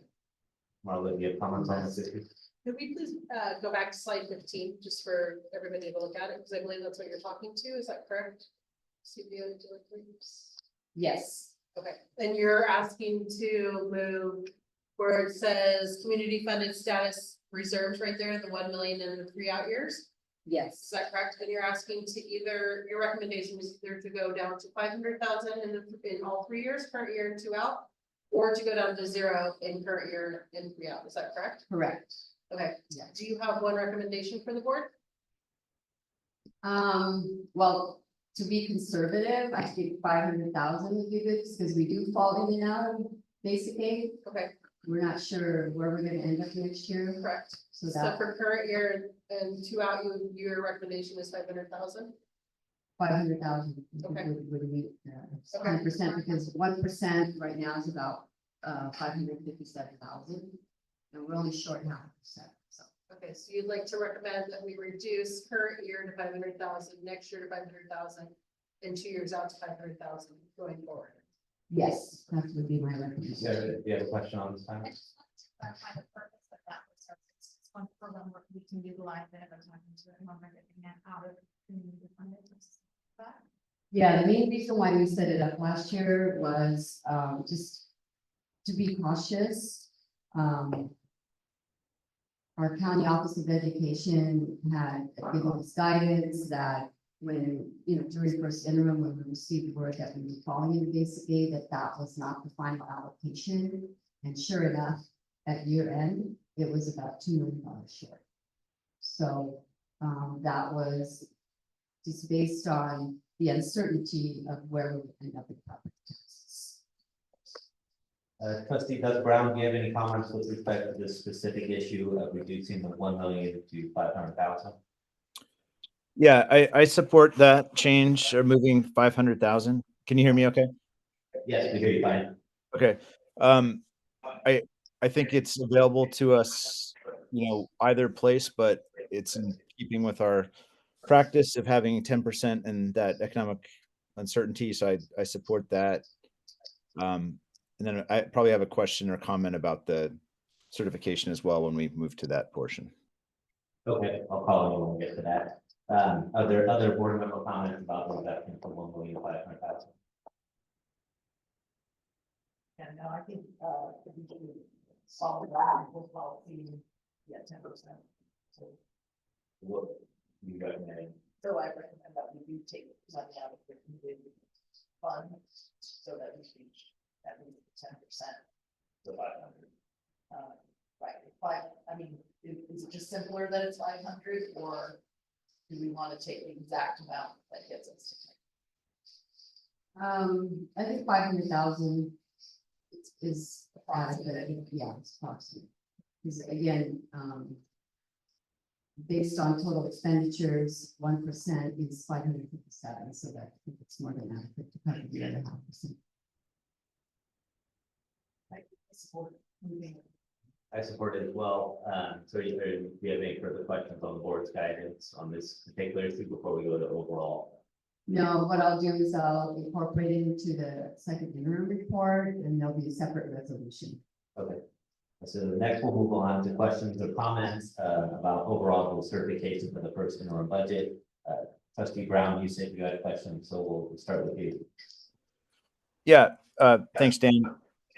So I'll just start with some observations. You know, it's great that we're, as we said, last version we looked at, we were pulling money out of some of these set asides in order to plug a budget gap. So now, thanks to the parcel tax of 3.6 million in 25-26 and 26-27, we no longer have to do that, which is great. But I do want to just point out to the way I look at this to the community is even with that parcel tax money, we're getting to kind of break even in those out years, the next second and third year.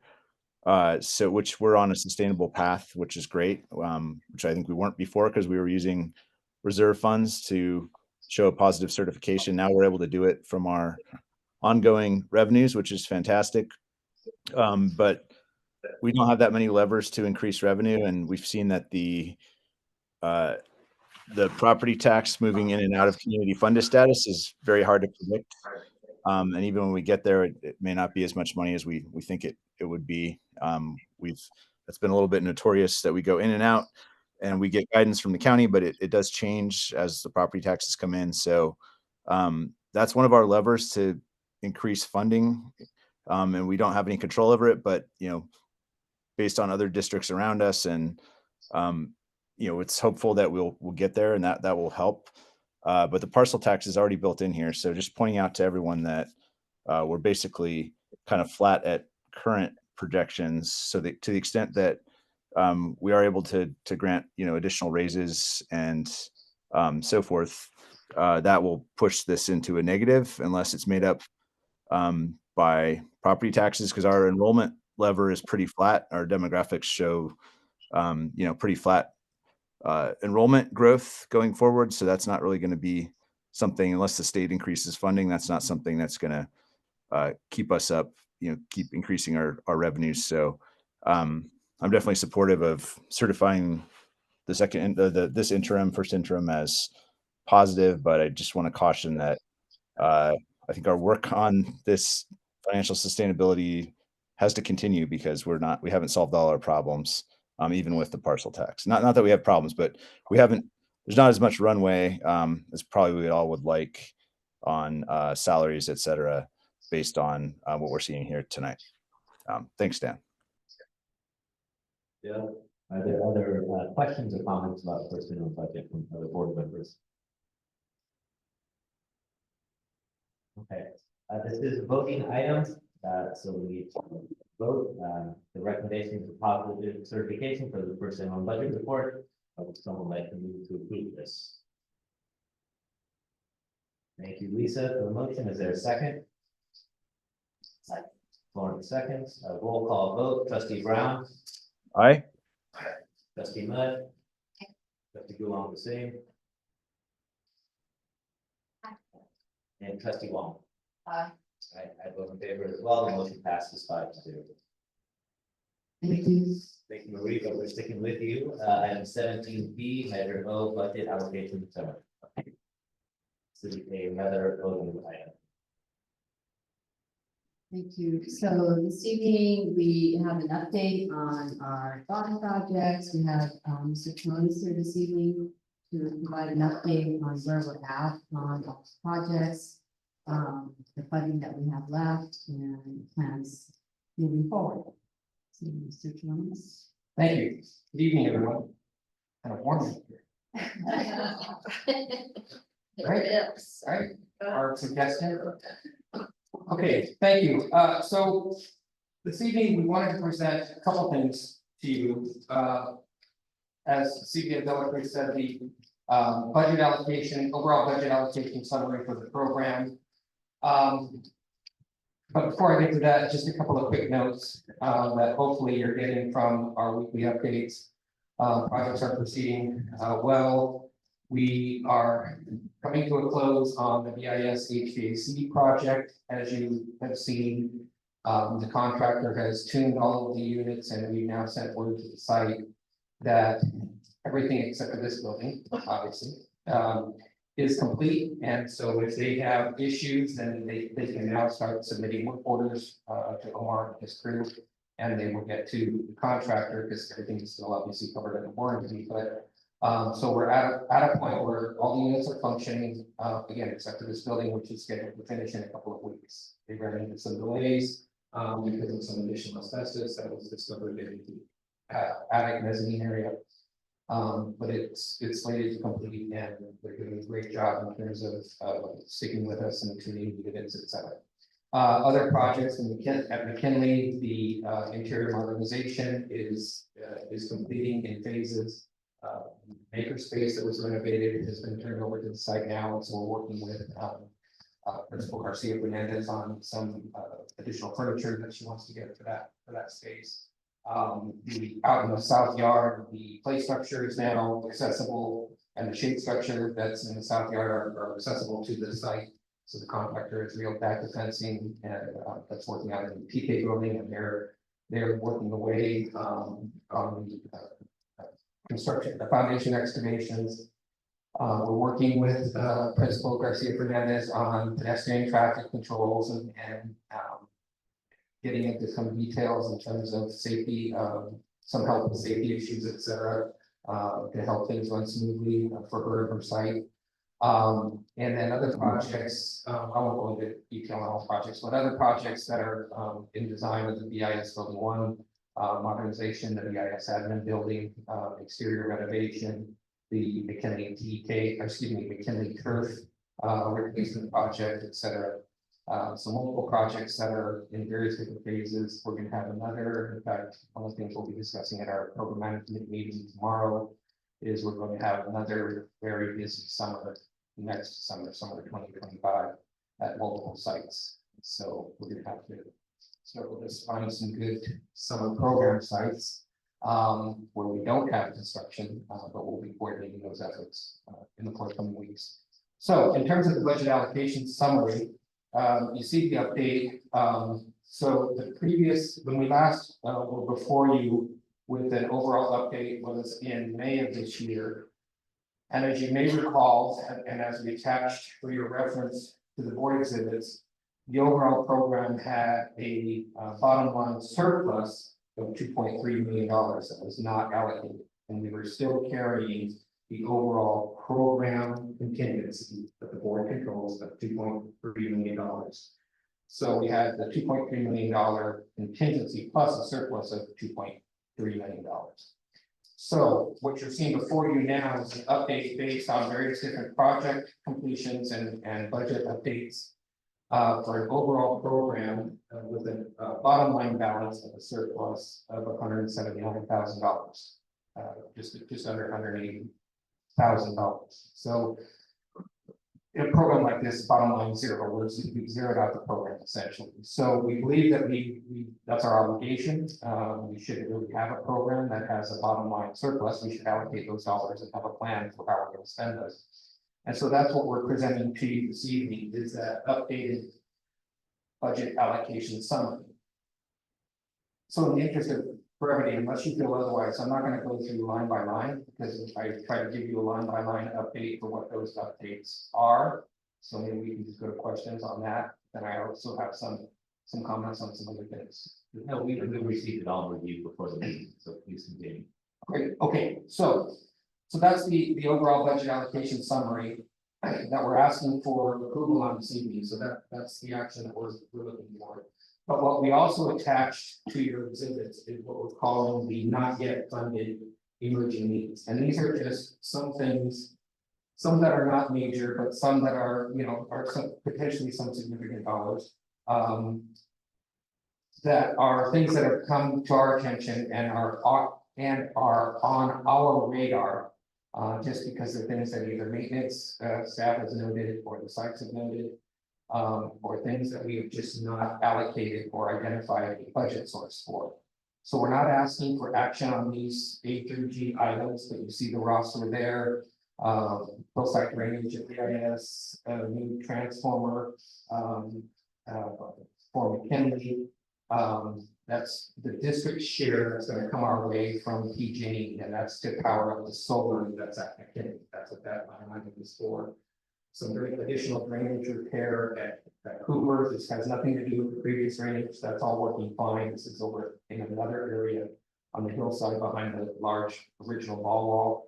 Some hardcore fencing that maintenance has asked for replacement on that to the tune of $50,000. Some potential perimeter fencing at McKinley that the site has requested that we look at, so we're still looking at what those options are, so that's just a budget holder. Window coverings for wing 7 and 8 that were never touched as part of the modernization at BIS, and then a marquee sign for Hoover that did not receive a marquee sign, but working in principle with administration, we may want to revisit that. So again, we're not asking for action on this list, we just wanted to bring it to your attention.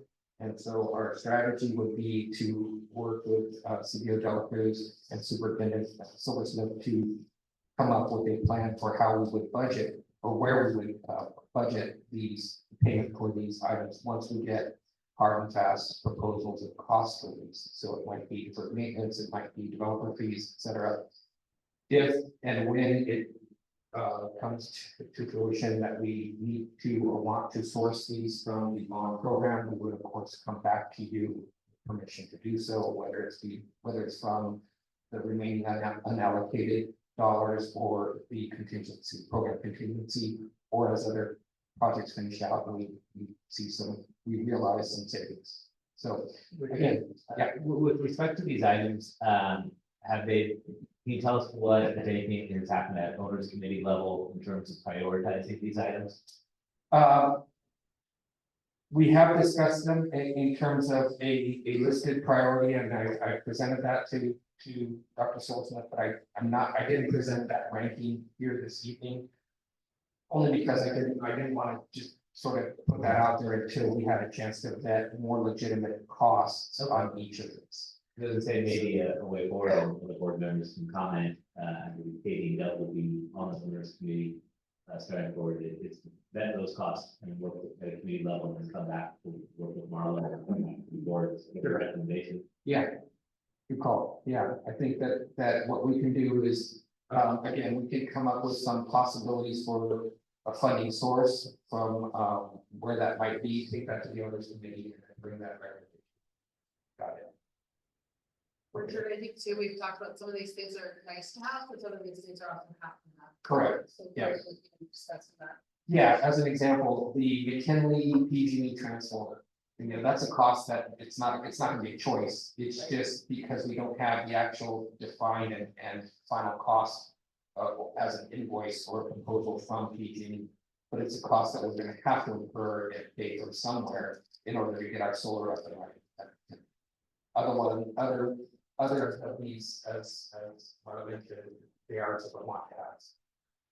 It may be nice too, we can discuss it at the committee level, maybe give a time estimate, like how much time do we have left before these need to become job app needs. Sure, okay. Figure out where the funds take over. Good point. Yeah, okay. Can I ask in terms of money, so if something is a project that exceeds the surplus, we could use deferred maintenance funds in combination with the bond funds to complete the project. Yes. Right, that's another reason why we're not asking for approval on this list. We want to find an appropriate funds for this.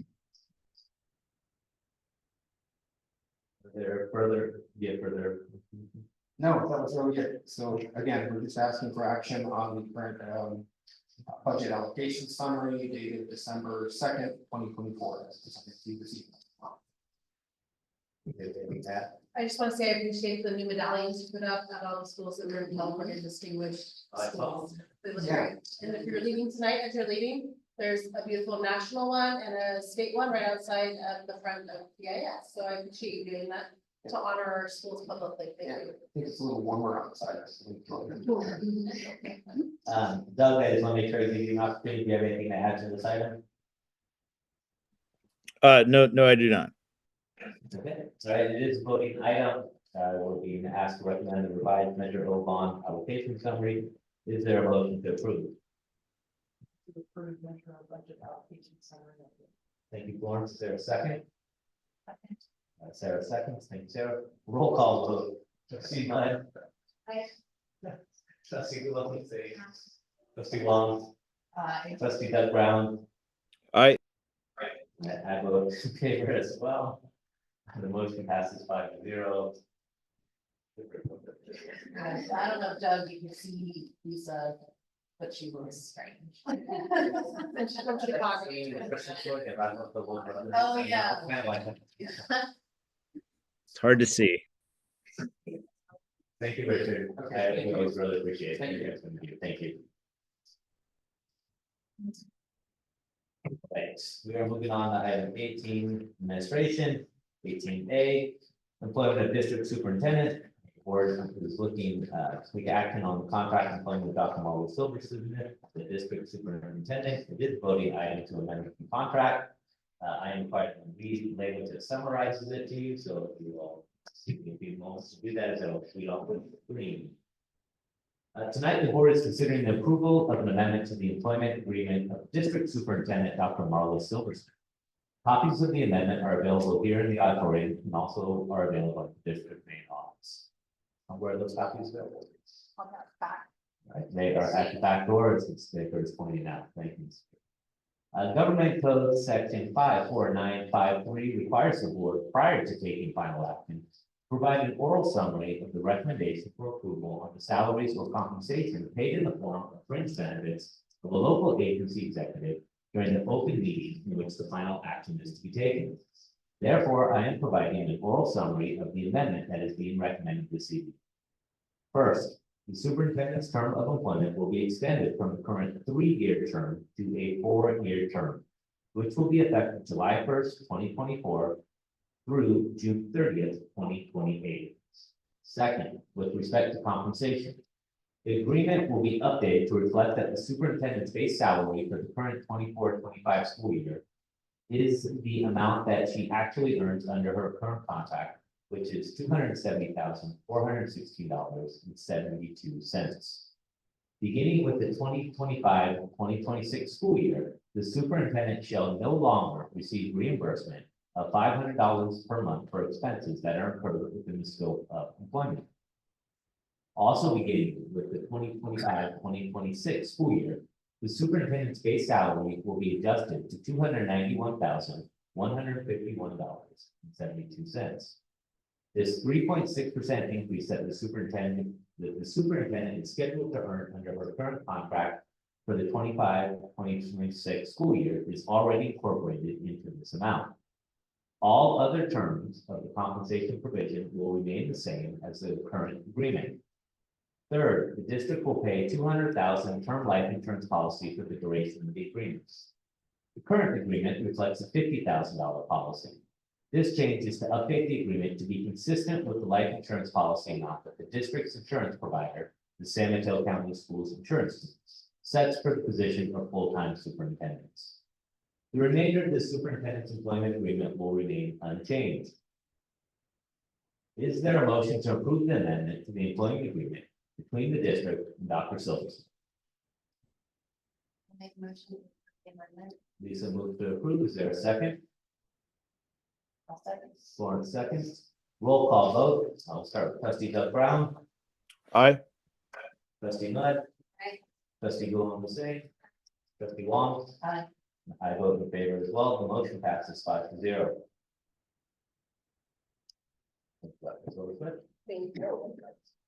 All right, we are moving on to item 19. Public statements related to non-agenda items. Are there any public statements related to non-agenda items? No, there is not President Boyd. Acting President. All right. And we will move on to board requested items. Previous board requested items we had on file. Superintendent's multi-year plan, we discussed in January. The ELI strategic plan, which is still to be determined. Multilingual learner strategic plan, still to be determined. The course descriptions at BIS, timing still to be determined. And cell phone restrictions, still to be determined in spring 2025. Marla, do you need, before I ask if there are any new items, do you need guidance from this board about timing of any of those still to be determined items? We work on those later. We can work on them later. We have some things coming up soon. The multilingual or the multi-year plan, I think can move to February. So that would be an update to the superintendent's multi-year plan. And then course descriptions of BIS, I believe we're looking at January, I think. So we have a couple updates coming that we'll provide to you and with the update soon. Because we've been working off this list of moving stuff around in our board agenda really planner. So we'll get this to you. Board members, now is your time to shine before you leave. Chances, but. Okay, wow. Let me. Then. Sarah. Well, I have one thing I want to discuss. I have no plans to discuss anything, but I want to take advantage of the 3 outgoing members and their accumulated wisdom. We had a statement from DEA tonight, sharing some concerns about safety in the classroom, safety for the students, safety for themselves as well. I, as a parent, have witnessed some of these things as well, heard them from my children, other parents, but I've never heard this from employees before. I have full confidence in our district leadership team, our site leaders, but I am wondering, after hearing those comments, like we hear from other board members and our district office as well, it would be beneficial for our BSD employees as well as the community to hear a report on some of the items they discussed this spring, for a few months to a year possibly, regarding how we form simultaneous special education, general education, ensure for academic growth in accordance with California law. Because many things in this area are mandated by California law that is much different than when I was a child in public school. But I would like to hear from board members, from Dr. Silversmith, if they feel the community and our employees would benefit from that presentation, or if there's another way to respond to those comments that would be more beneficial for students and employees in the public. So, board member, your thoughts on that? I mean, it definitely was a concern that this woman, thinking quite,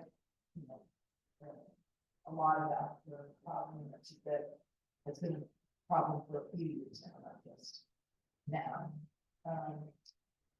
I mean, to me, it would make sense to educate the community about sort of the evolution of maybe even the way special education is structured. Years ago, there was more focus on special day classes, and then there was a swing towards more inclusive teaching, because there was a thought that the children in special day classes were often not taught standards, because it was easy just to not teach them, because they were just allowed to have lower standards if they want to. So I think that some education about the reason why the structure of special education, the intent of those changes would be helpful to educate the community, but also even staff.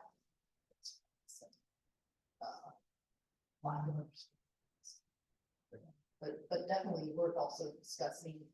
I know sometimes we have difficulty finding one-to-one aides and sort of staffing issues that remain a real problem, not just in our district, but a lot of districts that would address the particular issue. So I think that. Are you envisioning it sort of being, a professional presentation, talking about what put in place in the classroom, what SCC is, what. I guess, yeah, to respond to what you're saying, you know, we've had wonderful presentations over the years, focused on the classroom of Roosevelt and other programs. But we've never discussed generally, lead the correct from general education classrooms, population classrooms. And how we incorporate special needs in those classrooms and how we make sure our teachers have the tools they need to succeed with all the students. I know I do that thing, but I've never, as a board member, received that. Do we ever have our behaviorists go into teacher training within the school site? We do. So like I stated earlier to Lawrence, in Burlingame, we talk about the whole child. Our MTSS pyramid isn't just academics. We say it's a 3x3 because academic, behavior, and mental health, social emotional learning. So we actually have tiered interventions. Something that, I mean, I'm kind of going into what they're asking for, but something that we altered this year is we actually brought in the BPPA in general ed, where teachers only have that high of a caliber behavior interventionist once you get to special ed. But we really believe in Burlingame that explicit instruction for behavior, for mental health, for academics has to happen for kids, to meet each and every child. So we brought in a big board certified behavior analyst for the general ed side of the population. I'm interested in hearing how those merge and being sort of training opportunities are open to teachers that are feeling that they need those extra support. And maybe that plays into sort of what you're talking about as well there. I don't think I would want to put it to up to a panel complaint.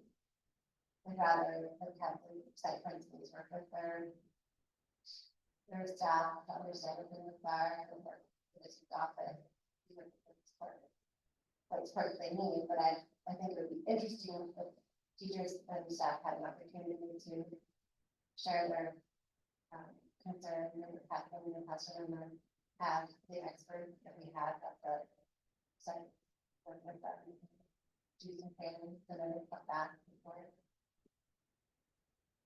I'd like to be careful with labels too, because special education means that they have an IEP. Not every child people are describing actually qualify for IEPs, and I think that needs to be we need to be very careful with labels. I think we're throwing them around very openly and in the public forum, and at school sites, that can be very identifying. And I think you need to be very careful about that. Yeah, and I did want to make a comment that I do think that sort of post-COVID, post-pandemic behavior problems in general, you know, you don't, like you said, you don't need an IT to now have a behavior issue that maybe would not have manifested if not for the pandemic and all that entails. So it is a different kind of set of circumstances and context that everybody is having to manage, which is new. You know, it's not something historically that we've had to think about. Yeah, I think just maybe trying to understand the big picture of what's happening for all the children would help in terms of understanding how to best staff. Throughout the state of California right now, they're talking about UPK 3, which is universal preschool kindergarten, the 3rd grade, and behavior concerns. I mean, it is something that is universally being spoken about and talked about in schools. Not a Burlingame thing, not a San Mateo thing, like throughout.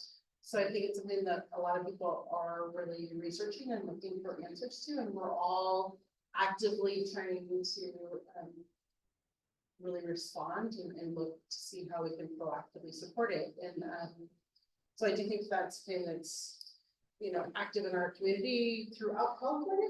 But again, I think we just need to be really careful with the labels and the we're a small community and we want to protect our students. So first and foremost, protection of our kids is important. On that, I would not put everything on the students as well. I think I don't have to talk about myself in general. I feel like I'm probably a more anxious person now than I was in 2019, just in general. Like somehow my set point is different now. Even just driving around, I feel more anxious, and I watch the way people are. And I think they're more anxious too. I think everybody has a higher sensitivity to feeling stress. And that includes the adults all around here too. Maybe are even more easily stressed as well and feel overwhelmed more than they might have, had the pandemic.